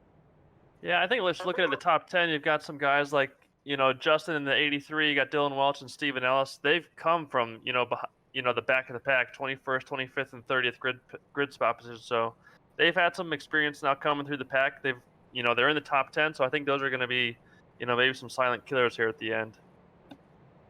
Yeah, and I actually, think take a moment. you're. Go ahead. Sorry, I was gonna say your pick for the win. Robert Hill is looking really. Obviously, he's been really opportunistic. He hasn't taken many risks. As far as making his positions, he's kind of been picking his way up the field. Tony Stevens has been really sneaky all day. When he was in the lead, obviously he was controlling it, but quite often he's sneaking down below that blue line, trying to make some opportunistic moves, and he's getting pretty aggressive. So I'm interested to see how the intensity kind of ramps up here. It's going to get extremely intense, and I wouldn't doubt it for a minute if we saw someone dive below that blue line, try and get that inside line position. Only question comes, is the guy going to let you back up on the track, or is everybody just going to flat out wipe out, as it looks like the lights are off on the pace car? Yeah, guys, the light is off on the iRacing Ford Mustang pace car as we get ready to go green flag racing once again. They're going to hit the green flag on lap 43 of 60. So about, 18, 17 laps left in this race. Now, what I've been looking at here right now between Hill, Galvin, and Stevens, while you guys were talking, is they're not letting that 92 try to get up and around them. They're doing everything they can to keep Stevens behind them. And I think that's one of the reasons why he was so aggressive up front. He knew if he got himself up front, he could hold them off, and kind of showed them in that first stint, hey, I know what I need to do to look in that rearview mirror and hold you guys back. But at this moment, he's having a hard enough time trying to get around the 38 and the 42. Yeah, he's having a whale of a time trying to get around guys, without a doubt. As it looks like they're going 3 wide. It's a 3 down wide the salute. backstretch. Yeah, It's a 3 wide salute yeah, to 3 the wide. media. The 92s, man, he's just like letting his presence known to the guys in front of him. He's like, yeah, I'm going to be here when the race is over. And it's exactly what you're going to be seeing. I said it the last time by, as they get doubled fouls, they come through turns 3 and 4. Green flag, you're ready to fly. Green flag ready to fly. The iRacing Ford Mustang pace car making that hard left-hand turn down pit road. The field now back in Galvin's hand. Hill on his outside. Stevens behind him. Eggert behind those two. And we're green flag racing once again here at Charlotte. And Galvin gets a jump on Hill. Yeah, Galvin got a good jump, but that was a good recovery from Robert Hill because he was able to slide down in front of the 92 of Tony Stevens as they filed down into turn 1. The 42 of Jason Galvin's got about a car length lead as caution is out. Caution is out. I can't see where the caution came from right now. Let's see if we can't go back through the field here, see where this caution might have fallen at. I think NASCAR's definitely calling. We've had a few competition yellows here.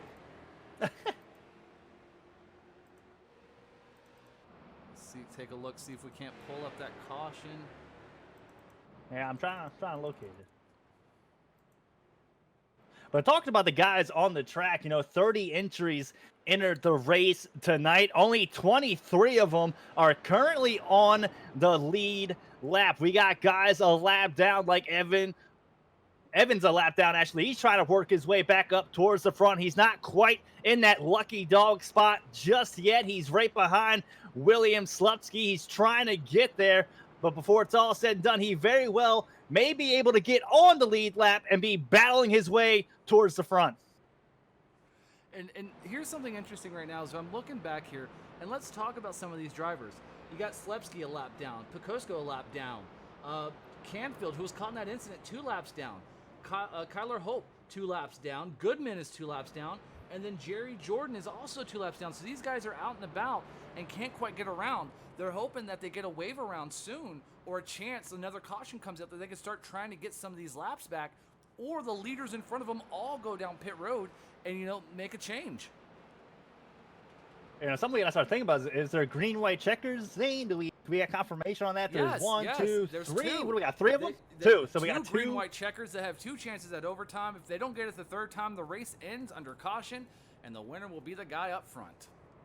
So you got to start accounting into a factor of fuel mileage. I know you said these guys are able to stretch it a little bit more than 30 laps, but some of these guys pin on a lap around 25. If this does go to that green-white checkered situation, can they make it to the end? So there is strategy all over the board playing out right now as we are seeing it live.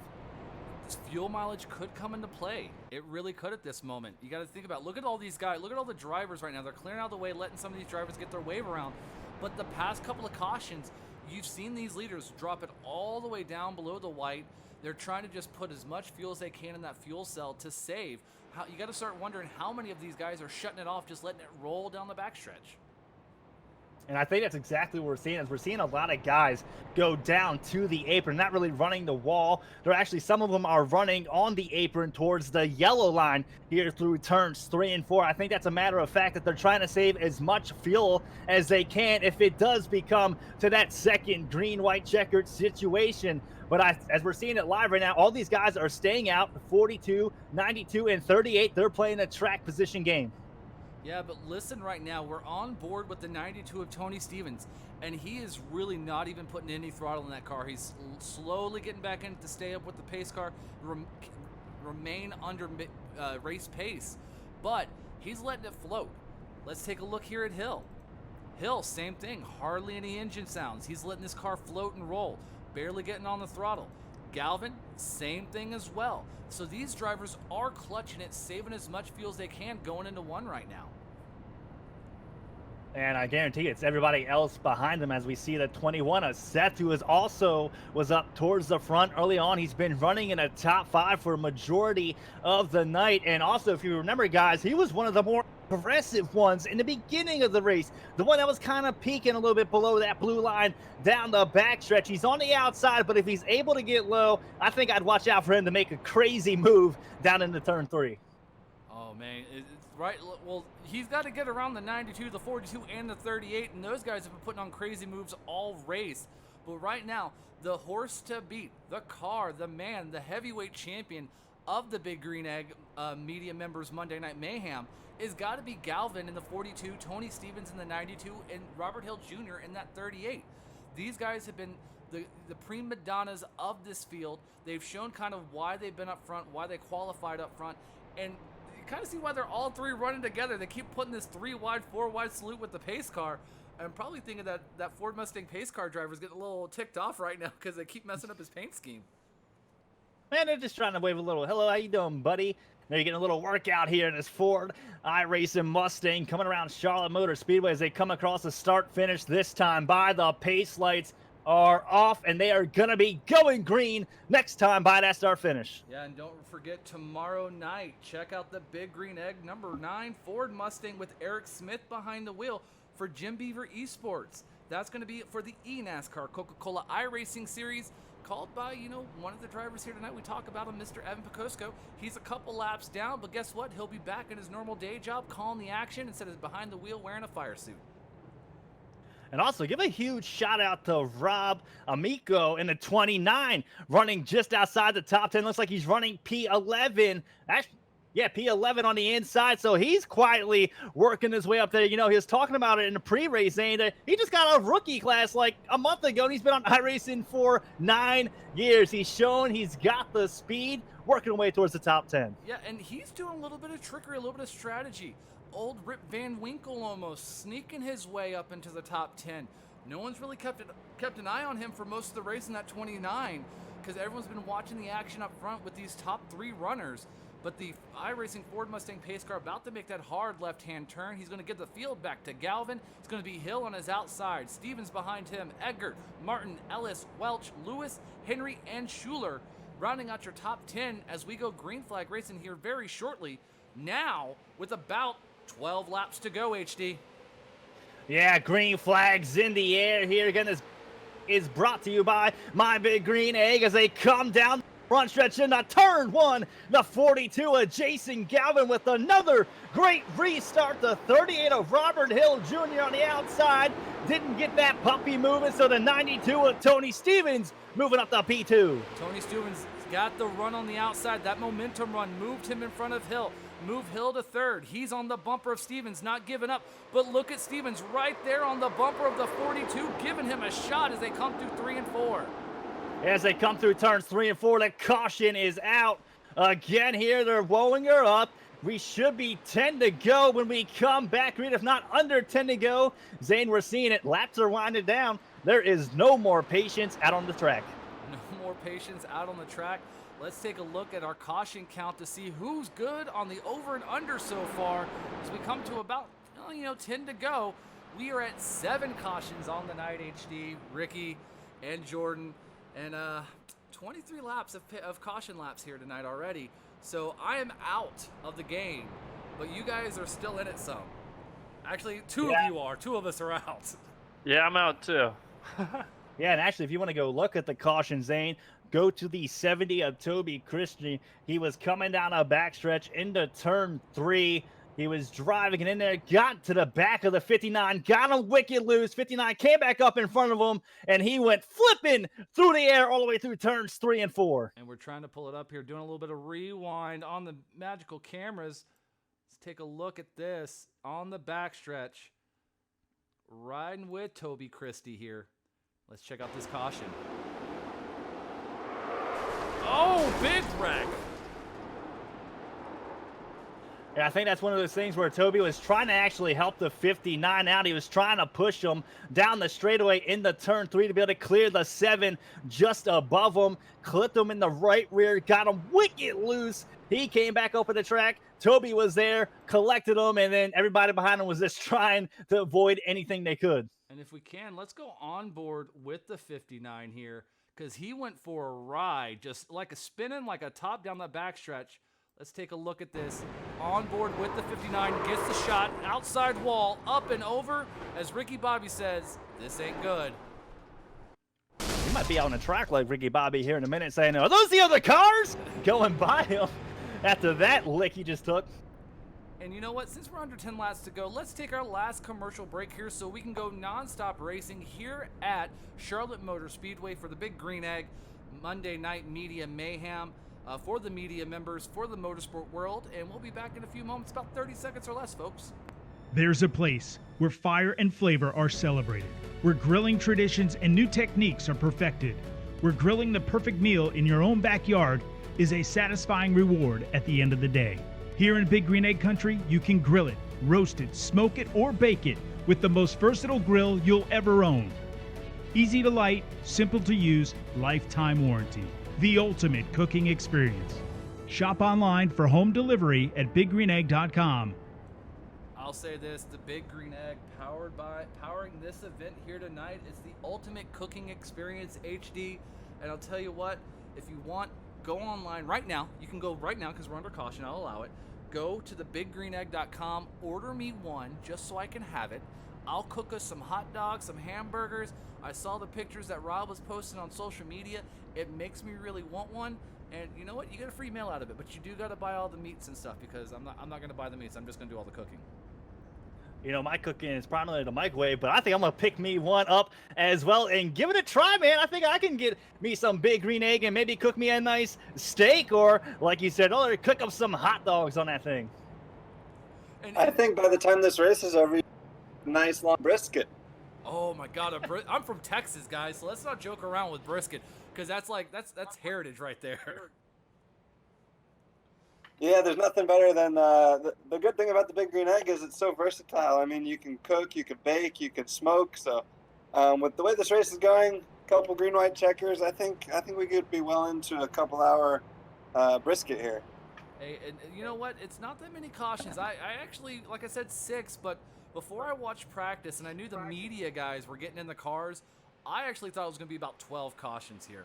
Now, we talked to Tony. He kicked open our broadcast booth earlier in the race, before the race started, came in here like he owned the place, which I've worked with Tony Stevens before, and he does own a track when he walks into it.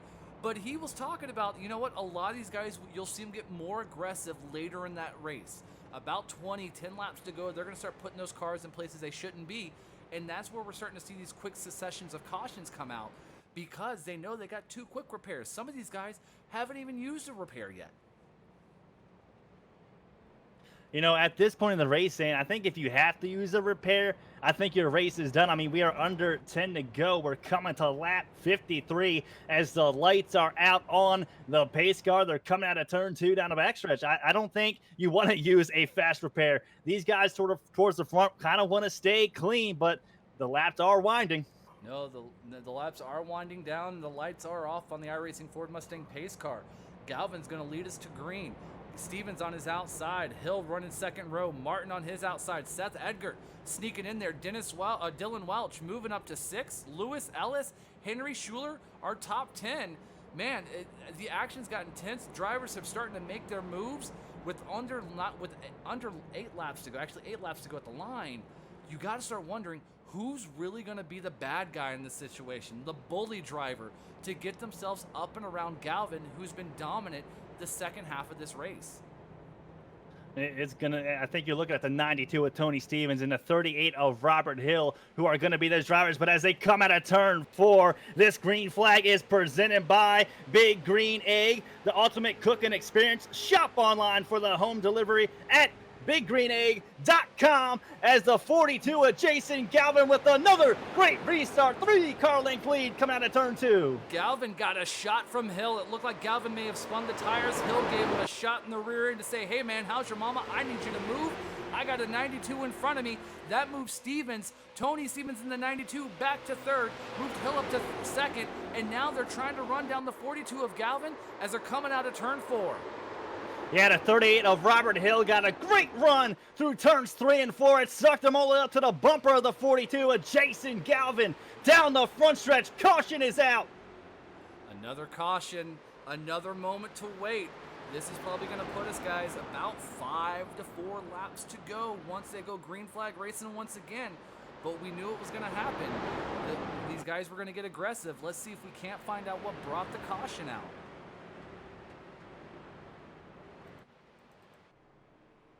Yeah, I'm looking through the virtual track here at Charlotte towards the back of the pack.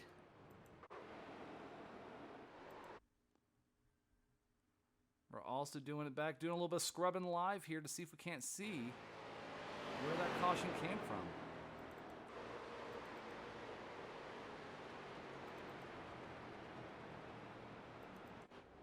Right there, the 16 and the 51. Let's see if we can't catch this real quick of what happened.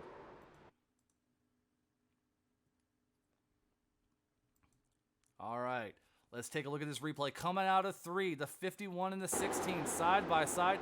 51 clips the apron, slides up into the 16. They both go spinning. A lot of damage on those 2 cars, but it looks like that's what's going to bring the caution out here again for the 8th time here at Charlotte. Yeah, the 51 car of Mark Keeler just tapped the line just a bit.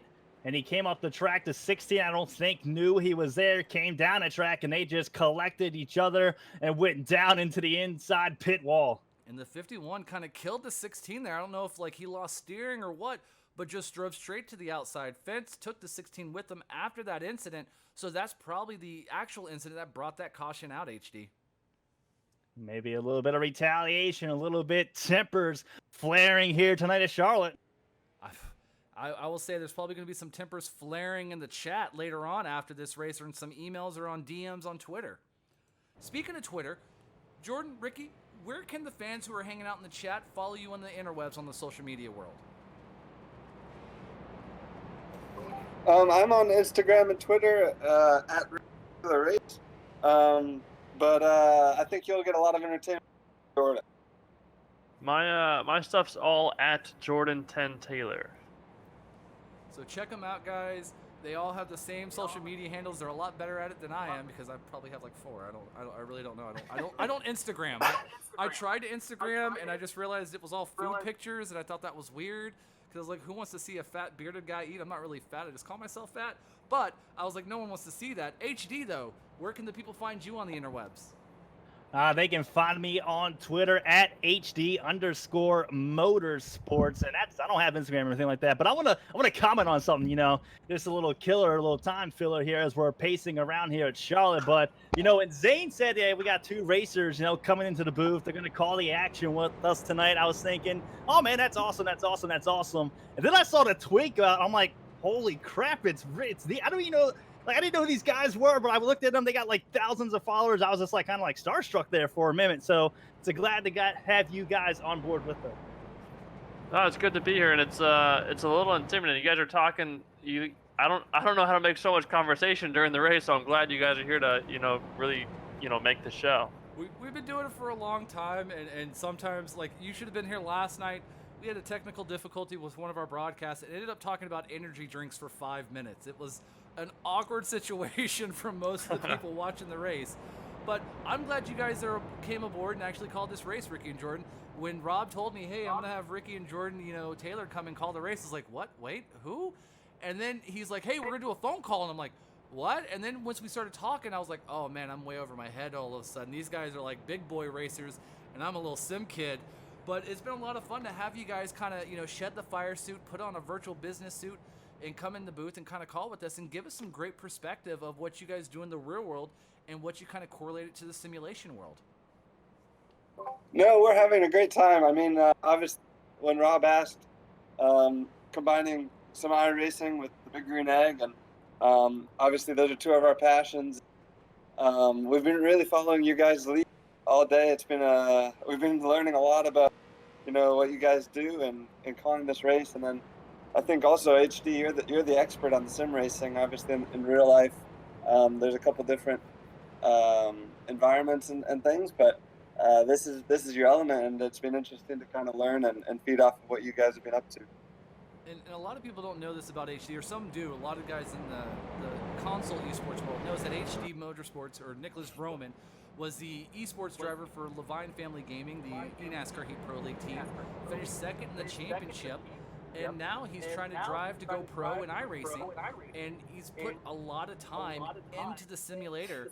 And I kid you not, I see him probably racing 8 hours a day since the quarantine has started, and instead of doing normal stuff, as the drivers are getting 2x2x2 HD. As they come through turns 3 and 4. But yeah, it's been quite a transition. It's two different worlds from a console to iRacing, but I'm enjoying myself greatly as they come through turns 3 and 4. Zane, still the race leader, is going to be the 42. Yeah, the 42 of Galvin, Hill in the 38, going to be on his outside. But you got to keep an eye on that 92 of Stevens, starting in the inside. Green flag is out once again, and Galvin wasted no time. He tried to get a jump as we got 3 laps to go here at Charlotte. Yeah, 3 laps to go. Robert Hill Jr. in the 30 finds himself sitting in P2. The 92 finds himself sitting in P3. And Tony Stevens at 21 of Seth back up to P4. And Stevens back to P3, moving his way up. Hill, though, trying to run down Galvin. Galvin now doing a little bit of snake streaming to the high side. Now back down to the bottom, making sure that the 38 of Hill, the 92 of Stevens, can't suck up to their draft. Look at the gap. Can Hill close it? He's 3 car lengths back. Stevens is 4 back from Hill. Yeah, but here comes Robert Hill. He's quickly closing the gap as they go by the start finish. That time by 2 to go here at Charlotte Motor Speedway, and Hill is on the bumper of Galvin. Oh no, it's now a 2-car battle, but take a look back there. The 92 has got help from Seth Eggert, but Robert Hill Jr. on the bumper of Galvin. Galvin leading us down the backstretch into turn 3. Yeah, Galvin is doing everything he can. He is mirror driving, coming out through turns 3 and 4. The 92 of Stevens gives the bumper to the 38 of Hill and gets him out of line. The white flag in the air this time by. The flagman gives it to Galvin. Tony Stevens looks to the inside of Hill. He's going to make it a 2x2 battle for second. The 07 of Martin is now going to sneak up in line. Hill all alone, no one to help him on the outside. Calamity corner, the white flag is out. They're going to race it to the line, and Tony Stevens spins Galvin. Galvin goes around. He's going to collect the field. Tony Stevens, though, it's going to be a battle between the 38 and the 92. They come into turn 3. Galvin now, or Stevens, looks to the outside. Hill to the inside. Hill gives Stevens a bump. They both wreck. They wreck. Is Hill going to make it? Here comes the 77, though, at the line of last minute. Looks like he might get the race win. Trying to take a look who finished off at 77 first. of Chase Henry out of nowhere is your race winner here tonight. What a finish! What a finish! It was checkers or wreckers, boys! Checkers or wreckers! Oh, my lordly, in the 19 of Kyle Souza finds himself sitting in P2. Oh my goodness gracious.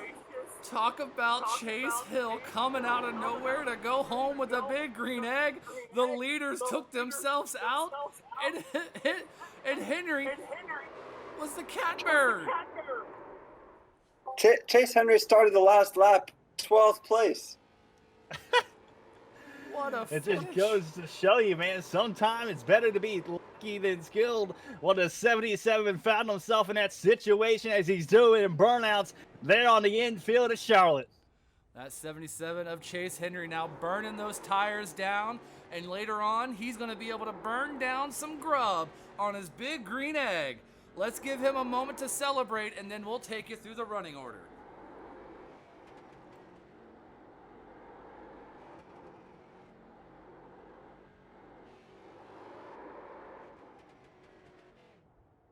So we're just Ricky and I are just doing third place, right?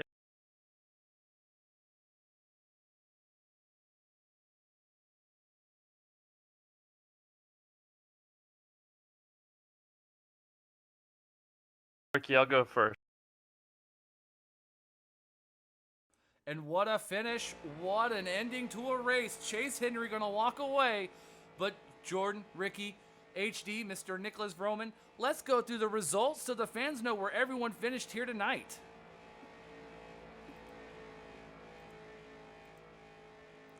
Pulling up the big board, Chase Henry's gonna walk away the winner.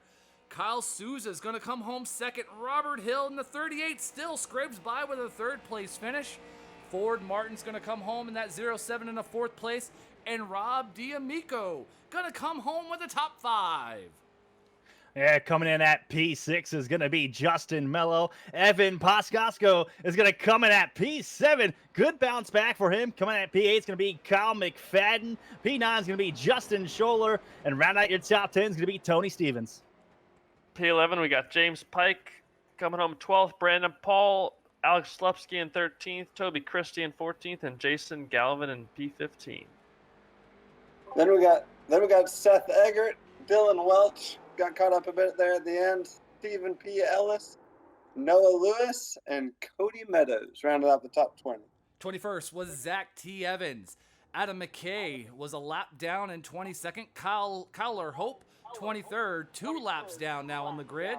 24th was Darius Goodman. Daryl Canfield involved in that earlier incident. 2 laps down, 25th tonight. Yeah, coming in at P6, 3 laps down is going to be Michael Macy. P7, 4 laps down is going to be Jerry Jordan. P28 is going to be Bozy Sakovic. Coming in at P28. P29 is going to be Mark Keeler. And rounding out the field tonight is going to be Jeffrey Ames. And that's your running order from top to bottom. And guys, what a crazy race tonight. I don't believe it. It's an event. Like, we knew there was going to be some chaos tonight. We knew there was going to be some beating and banging, a lot of rubbing and racing. But who would have thought calamity on the backstretch off of 2 into 3 even more? Tony Stevens put that car where it shouldn't have belonged, but we knew from talking to him in pre-race, before the race, he was going to do everything he could to win that big green egg. While we're waiting on the race winners, I think I actually got Tony Stevens. Actually, he just kicked in my studio door. Tony Stevens, man, great drive tonight. Not the finish you wanted, but run us through those last couple of laps real quick. Well, I screwed up about 3 times and it almost paid off. That's what happened. But we had the Pit Road TV Ford working pretty good, and it was a team effort. There were some other folks in the Speed Sport channel and some of the other guys we were working with that really worked out, and we had some plans. They didn't quite work the way we wanted them to, but we missed the initial the last restart there, and I thought, okay, as long as we're lined up, we're fine because we're gonna reel these guys in with a big head of steam, and that's what happened. And I just timed it wrong. We knew we had 1 shot with 3 to go, and I was like, ah, crap. So saw the 38 get up off the bottom. I kind of made a bit of a hole there, and I said, all right, if I can kind of weasel through here, we might have something. And these things are durable as all get out. I mean, they're a short track car, right, with 35-inch thick steel bumpers. So we just kind of plowed on through there, and I didn't mean to hook Jason and turn him, but when I realized it happened and took everybody out behind me, I said, all right, and I got caught watching the mirror for the 38 car in turn 3 and missed the turn, and you see what happened there. Otherwise, we probably would have had this thing in the bag. So I do have to thank Rob and everybody, though, from Big Green Egg and you guys for doing this. It was a blast. We had that thing dialed in and ready to rock, and it was a bunch of fun, and look forward to doing another one because it certainly was a good time. I'm sitting here laughing. My Twitter feed is blowing up at TStevens92. And yeah, some people, Kyle Ricky is calling me a dirty driver. And I said, yeah, absolutely. A white flag was out. None of us were going to lift. And I think that was pretty obvious from where everybody was at there. And I will say this, you were doing a lot of rear view mirror driving earlier in that race. How hard was it to get around that 38 and the 42 of Galvin when you're sitting back there in third? Well, the hardest part is these things have got so little power and they don't suck up very well. Their profile in the air is so small, and iRacing does a really good job of mimicking all that, because when they were testing the Frank Kimmel street stocks here years ago, they had those giant wickers, and they said the guys got huge runs. Well, in these cars, you don't get a huge run, right? They're modeled after a Chevy Camaro from years ago, so they're kind of streamlined. So you've got to really plot and calculate your runs and what you want to do. And a couple of times, that bumper will help you. You hit the bumper at the right time and you get a guy moved up the racetrack, you can kind of make yourself a hole. And it's, some people might call it dirty, but it's kind of what you got to do, because unless you have a whole bunch of help, it's really hard to get a run on somebody here to really make a pass and get it completed. You put on a heck of a drive here tonight, Tony. You talked a lot of game in the beginning of the race. You almost came out a victor. You were talking about cooking me some food if you won the race. So even though you almost finished and you finished like 10th tonight, I'm going to say you still owe me food because you took out Hill. That's all I'm going to say. Well, if that race was 59 and a half laps, we would have won it. Even 59 and 3/4 laps, or even one less corner, we'd have been good. But like I said, I got stuck driving in the mirror and missed my turn-in point, and that's all she wrote. But it's all it takes sometimes is one mistake. But you know what? Maybe, just maybe, if we do one more of these and we can't convince Rob to send me one for making it exciting there at the end, then maybe I'll just have to buy you food for the sake of it, because that was a good time. Hey, there we go. Well, that was Tony Stevens in the 92 Pit Road TV Street Stock. He came home 10th, almost had a win. He spun Robert Hill for the lead and came out wrecking in turn 3. Thank you again, Tony. You have a great one. Thank you, guys. Look forward to doing another one. Again, Pit Road TV. If you guys are looking for something to do during the whole quarantine isolation thing, encourage you to head on over there. We got all kinds of racing, dirt, pavement, and then some. PITROW.TV. You'll be entertained for hours on end, guaranteed, with some high-quality broadcasts. Thanks, Zane. Not a problem. And I knew he was going to get a shameless plug in there somehow. That's Tony, my man. But now, HD, I think you're down there with Robert Hill Jr. Is that correct? Yeah, Robert, man, you got a copy. Yeah, I got you, man. Dude, I picked you for a reason, because I know I've raced with you before multiple times here on the iRacing server. I knew you would have the speed, but take me, what just happened through your eyes coming around that last lap? Coming up to that restart, I knew how hard Tony was driving. I thought he'd get on the back of the 42 there, and they might get together, and I'd have a chance. That happened, and then he left an opening on the bottom. I took it. We got together. Almost had it coming off 4, and the 77, I think he ended up taking it, and good for him, man. Yeah, it was definitely a great battle with you all night, with the 92 Tony Stevens and the 42 as well up there. You guys were battling it out all night long. But tell me, who do you think had the best car? Do you think you had the best car at all those guys up there running in the front? I think, honestly, the 92 was the class of the field tonight. He was really good. The 42 was good as well. We had some nice battles. We battled with Ford Martin there a little bit as well, and it was a good show. I thought we definitely had a good shot at it.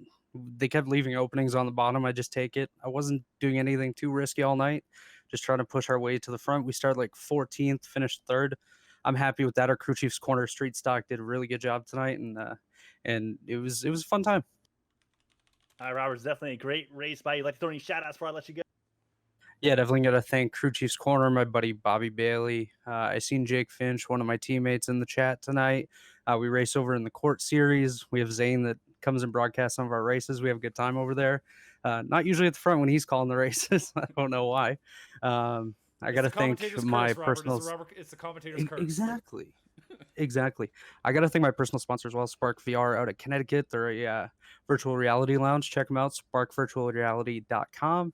And thanks to you guys. Thanks to Big Green Egg and Rob for putting this on tonight. It was a great time with some guys that usually have a pen in their hand rather than a steering wheel. And I hope we do this again. It's definitely a great race by you, man. And Zane, take it away. And I'm now with the 4th place finisher, Mr. Ford Martin. Mr. Martin, you had a heck of a race tonight. You kind of put on some show. You showed up late in the end, came home with the 4th place finish. Walk us through those final 2 laps. I don't know if he wants to talk to me. I think he's angry at me. I think Mr. Ford Martin's mad. Yeah, he's mad. He walked away, HD. I'm sorry. Ricky, you got anybody down there? Like maybe Mr. Henry? Is Henry here? Yeah, I mean, what a final lap. How'd you get through there? It was just wild, man. Sorry, guys. I got a crazy setup here. This is Devin Henry. I ended up racing on my brother's account. Just on that last corner there before the white flag, I got doored and ended up flying up into turn 3, and I really wasn't sure what was going on there at the end. I wish I knew who was fast because I really wasn't up there. I was in the top 10 most of the time, but at the end there, it's media madness. That's what we called it, right? So I can't thank Rob and everyone enough for letting a local noodle like me be able to come in here and race with some guys that I just really respect the heck out of in this industry. So, and you guys in the broadcast booth, you guys were great as well. And I'm glad to help raise some money for Ability 360. That's just absolutely awesome. The last thing I expected coming into this race was to actually win anything. So that was just absolute calamity. And I was just right place, right time after getting a little bit of misfortune a little bit earlier. So big thanks to Big Green Egg, man. This was so much fun, an absolute blast. And of course, at the end there, I had to do a little Polish victory lap like Alan Kowicki did at my home track at Phoenix Raceway back when he won there. So thanks to everyone again. And thank you to you guys because you guys killed it up in the booth. Hey, and that was our race winner, Devin Henry, and he put on a heck of a finish there at the end. But, guys, I think Mr. Ford Martin has decided to come talk to me because he's back here next to me, and he's got a smile. I think somebody had to go talk to him. Mr. Martin, talk us through those last 2 laps. Yeah, guys, you got me this time, right? Yeah, I got you loud and clear. You're right here in my face. All right, perfect. Yeah, it was definitely very exciting tonight. It was a lot of fun. Obviously, on restarts, want to lay back a little bit and just wait. And I didn't want to get up in a little too much. We had a practice race today, and a lot of wrecks happened. And this time I'm going to play a little safe, run like a Talladega Daytona race. You don't want to get in the front a little too much, but it was, I try to stay with Tony Stevens as far as pit strategy, pit the same time he does, save as much fuel as I possibly could. But I didn't want to get in the front a little too fast, but I wanted to wait to the end. And I felt like if I went out to stayed my line instead of going low, I could have squeaked through the middle there, and obviously could have gotten the back and maybe made it coming down the line, could have had a win there. But obviously wanted to have the 07 Jack Daniels car on here. My dad used to crew chief that car for a while, and one of my favorite paint schemes, so I wanted to bring it back tonight. So obviously it was a lot of fun tonight. I feel like we just bonded over that moment there because that is probably one of my favorite Clint Boyer schemes. I'm not going to lie. It's a beautiful looking car. But you had a great race tonight. Now I want to know, is there anyone you want to thank for coming home in 4th tonight? I really just I had my dad, mom back home watching. My dad's, of course, a former crew chief. So, go to him for some tips and tricks a little bit for how to get around here. But, just Jack Daniels here on board and everybody at Martin Motorsports. So it was a good night for all of us. Hey, and thank you guys for a great broadcast here tonight. So hopefully do it again soon. Hey, man, not a problem. Thanks for putting on a great show tonight. That was Ford Martin. He came home 4th tonight. The double F's, Ford and 4 kind of rhymes. But now we're going to have a man who I thought was actually going to do very well, but I think he should stay as a broadcaster than a driver. Mr. Evan Picosco of the iRacing, eNASCAR Coca-Cola iRacing Series is the correct title there. Evan, what happened? Listen, I think that was the most deserved, but also the least deserved top 10 of all time, because my whole thing was I knew there was going to be a lot of wrecks. And yes, even with the quick repairs, I felt like we were going to be okay if we got in one. But we started at the back. We were just kind of staying on the bottom, not, sticking our neck out. And we got up to like P11, like 20 laps into this race. We're feeling good. And then I dropped connection, couldn't load it back in. I had to close the internet browser, open it. And then I had blinking issues for like 20 minutes after that. Lo and behold, it clears up, though, for the final like 20 laps. I got back onto the lead lap. All those idiots junked it on the back straightaway, and I got P7. So that's not bad. That's kind of what I was hoping for. Obviously, not the path that I thought I would take there, but really frustrated with obviously the connection issues that I was dealing with tonight. I don't think I've dropped out of an iRacing race in like 5 years, so it made a real good impression for me. See, it was a reverse commentator's curse this time. Instead of you cursing Well, somebody, I was we told cursed you. that I was going to do good. I was told that I was your dark horse pick or whatever, and I'm like, great. You know, I knew at that point that something was going to happen, right? Hey, I call court with you. Of course I got to pick you as a dark horse. I'd never hear the end of it if I didn't.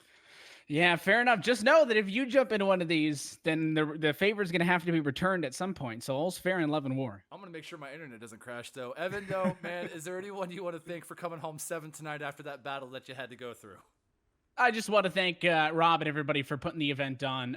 You know, I've been doing a lot of iRacing in the last couple of weeks just on hosted and stuff, and I have a lot of fun. And I missed out on the practice races, so I really didn't know what to expect. But like I said, it was fun driving. I'm not, you know, terribly slow. But you know, we'll call up the old internet provider and rip them a new one. We're not thanking them as one of the virtual sponsors, but we had I had put Big Green Egg on the car because obviously they put up the prize for this. So big thanks to them for being involved. And you know, I had eNASCAR and Coca-Cola and all those good folks on the car as well. So hopefully next time out, if there is a next time and if they invite me back, it's a little bit less chaotic and we get the P7 the right way.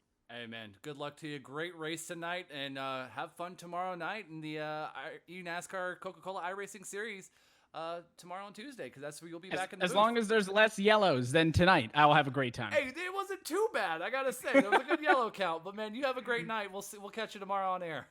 It was good. We'll catch you guys. And we're here with 18th place finisher Jason Galvin. He had a strong car in that 42 graphics machine, but just quite couldn't pull off the end. Got a bump and run from Tony Stevens. Rough night for you, Jason. Yeah, 18th. Is that where we finished? I didn't even look. Yeah, 18th. I'm sorry to be the bearer of bad news for you. Yeah, no, that's all right.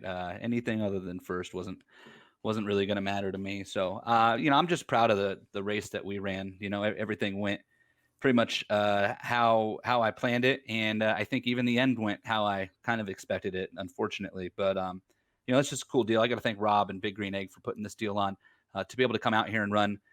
You know, for Thumbs Up Cancer Down, which was the main sponsor on the hood of that car. It's a Bakersfield, California charity that I'm on the board of. So is my wife. And I've been a longtime supporter of them. When we had our real race car before I got into broadcasting, we had them on the car too as the primary sponsor. And they do a great job in Central California. And they're starting to expand of creating these packs, call them power up packs for cancer patients that are given out at treatment centers. And got all these essential things that people need when they're fighting cancer. You know, they got a beanie for their head, a blanket, a journal, so they can kind of catalog what they're going through.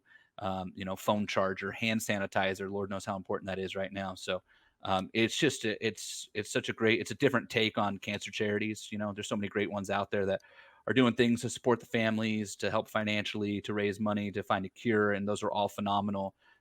You know, I just like that they do something a little different that is, you know, kind of patient centric and lets them know that there's people out there that are, you know, supporting them. So we try to get them as much love as we can here, even on iRacing, because I know what a great platform this can be and a lot of big people watching tonight, which is cool. So just, you know, want to say thank you to everybody for letting us come out and have some fun. Had some great real life supporters behind us, Global Electronic Technology and Graphics Painted the Car, Stith Printing, DJ Safety, my team that I run with in iRacing at Loud Pedal Motorsports and the Lionheart Racing Series, which we run Wednesdays and Thursday nights on the iRacing Esports Network. And, you know, I've been fortunate to be involved with those guys for a long time and I had a lot of them supporting us tonight. Connor Harrington, who is like one of my biggest adversaries in the Lionheart League, jumped out of a race to come in and spot for me tonight and did an amazing job. So just cool. It was great. You know, I know a lot of these guys that we raced with tonight, and I don't know a lot of them. And that was kind of the great part of it, was that you got to meet some new people and learn about some new people, run with some people who you kind of knew about but didn't really know.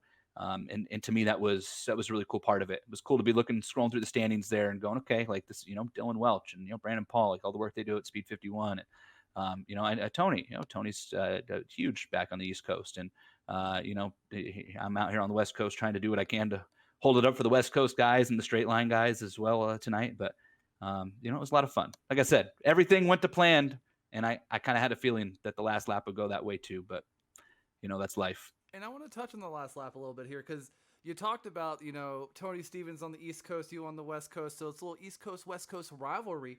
But, you know, you had Robert Hill Jr. behind you. You had Tony Stevens and yourself. Where the top three of the field, you guys are all A-class drivers in iRacing, so it shows you put the time and effort in. But take us through that last lap. How much pressure was on you? Was your knees weak, your palms sweaty? Were you worried that you had some of your wife's spaghetti as you're coming out of turn 2 there? Yeah,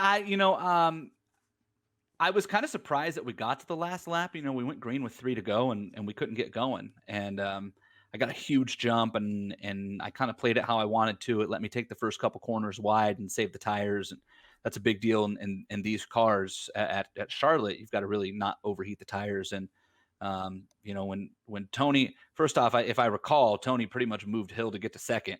And I already knew because Tony had kind of raced like that all race that he was going to try to send it. And I was okay with it. You know, Hill had sent it a couple times. But he made square contact. You know, he tried to make a move. He knew when to back out. And I thought that we would at least be smart enough on the last lap for that, or at least I hoped that we would. But I kind of had a feeling. And man, Tony got to me way sooner than I thought he would. And I think he might have been having some pressure, or he looked like he maybe slid up and bounced off of somebody, and that turned him back down into me. You know, had he gotten to me a little later and been more square, I think we would have been okay. You know, there's a couple times that I got hit square and was able to kind of chase it. You know, if you iRace long enough, you get pretty used to, you know, chasing these cars and being able to save it. And you know, so that was kind of my thought process, was hopefully he hits me square, and if he doesn't, oh well. and he didn't, and oh well. You know, at that point there's nothing we can do. I run an H pattern. I'm a traditionalist. Mm-hmm. So if the car runs an H pattern and a clutch, I run an H pattern and a clutch. And when we got turned around, I tried to pull second gear and couldn't get into gear. And, you know, I don't know. There's a chance I might have even come back around to win it again, the way everybody was wrecking. But yeah, I mean, you know, you can't, it's racing. You can't play the what ifs at that point. You're spinning down the back straightaway, car in neutral with the clutch pushed in, trying to do something. So, I mean, I knew Tony was going to hit me. I knew he was going to try to force a move. I was okay with all of that. You know, I probably would have tried to, you know, move me if I wasn't, you know, I know for a fact if I was Tony, I would have tried to move me. I would have tried to force a move. I just wouldn't have done that, you know. And I don't know, you know, he can say what he wants about, you know, that's how they do it on the East Coast, or, you know, I don't know, whatever he's tweeting about. But you know, I just know that there's a way to move somebody and win a race, and there's a way not to. And you know, I'll let the viewers kind of be the judge of what went down tonight. Hey, well, you had a strong car all night. You did it for a great cause. We just got to give you a thumbs up itself. No pun intended for your charity. But you're up front all night. You put on a great race. You come home 18th. No hard feelings. Better luck next time, right? This can't be the last, you know, media madness, mayhem that's going to happen. And you never know. You could be taking home a big green egg for your charity. Yeah, I sure hope so. Thanks again. Thanks to you guys for putting on the broadcast. It was cool. There wasn't a lot of information leaning into today, and I was like, who's on the broadcast? And you see the Taylor boys pop up, and you're like, all right, like how cool is that, right? Like, here are guys that, you know, a couple of us cover in real life, and they're jumping, you know, not me, but, you know, I've been fortunate enough to be around plenty of big name drivers, and you've got some big name real world drivers jumping on, you know, hanging out in the broadcast. And, you know, to me, that was super cool. And again, Rob and Big Green Egg, you know, I can't say enough. We all know how kind of messed up the world is right now. We're in a tough spot, and everybody's doing their best to get through it. And here you have a company who said, even in tough times, here's a couple of these things, right? One for the winner, one for a charity. And I think that probably says a lot about Big Green Egg as a company, and Rob and what he's doing with those guys, that in times when everybody is struggling and everybody's wondering, you know, what next week holds, let alone 12 months from now, that they stepped up, you know, for a bunch of media guys who are pretty much jobless right now, to mess around on a Monday night on iRacing and for some charity. To me, that's just way, way cool. So I want to say thanks to those guys, and hopefully we get to do this again. Yep. Well, he came home with an 18th place finish, was only a mile away from walking away with a victory. That was Jason Gavin. And good luck to you next time, my man. Thank you so much for your time. Yeah, thanks, guys. Not a problem. And guys, now we're going to bring up the man, the myth, the guy who brought all this together.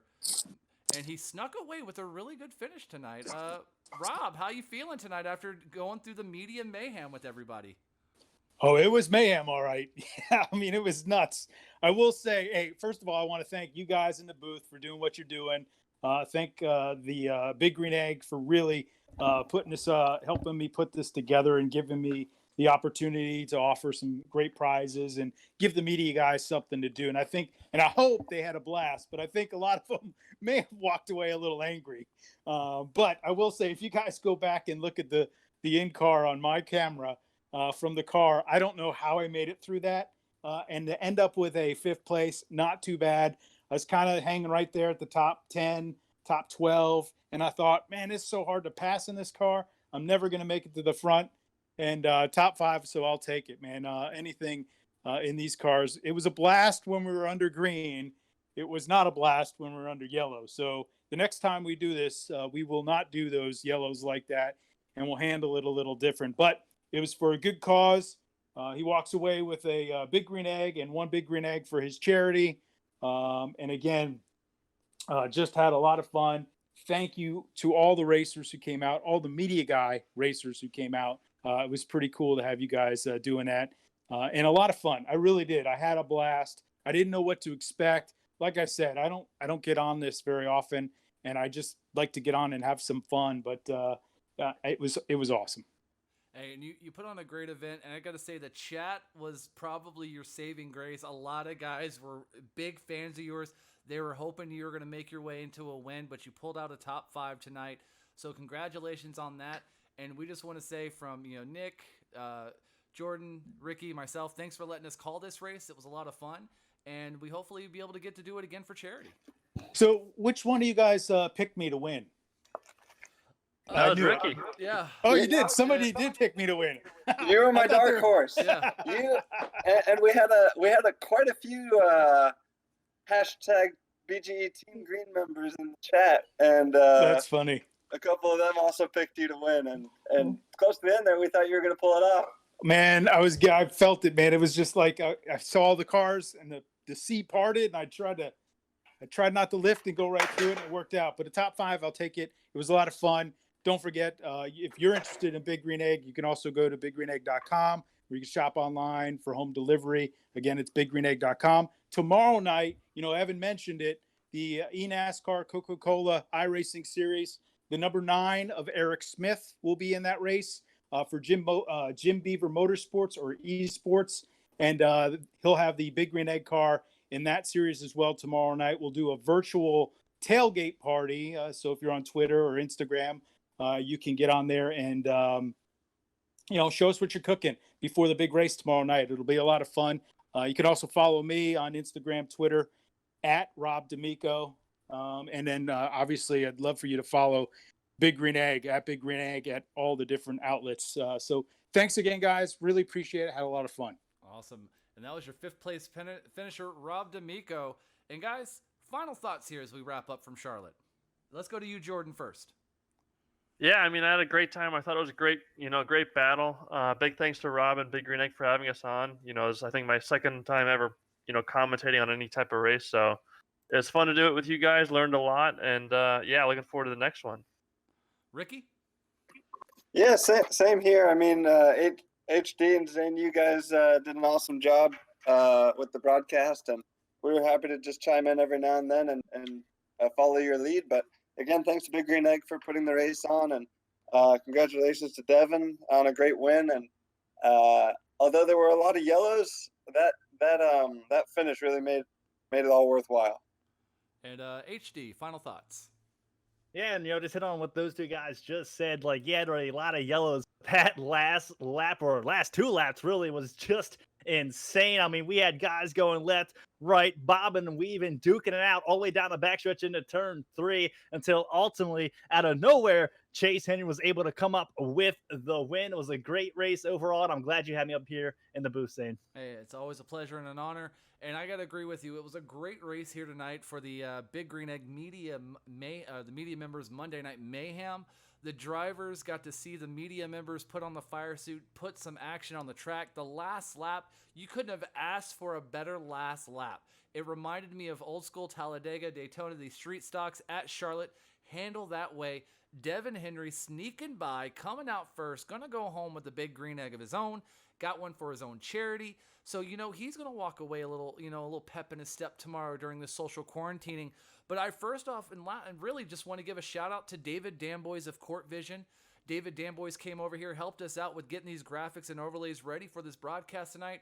So Danboys, if you're still around in chat, thank you so much for your help. We really do appreciate it. I do thank you, my man. You're an awesome member of the community and one of the best guys that I've ever worked with.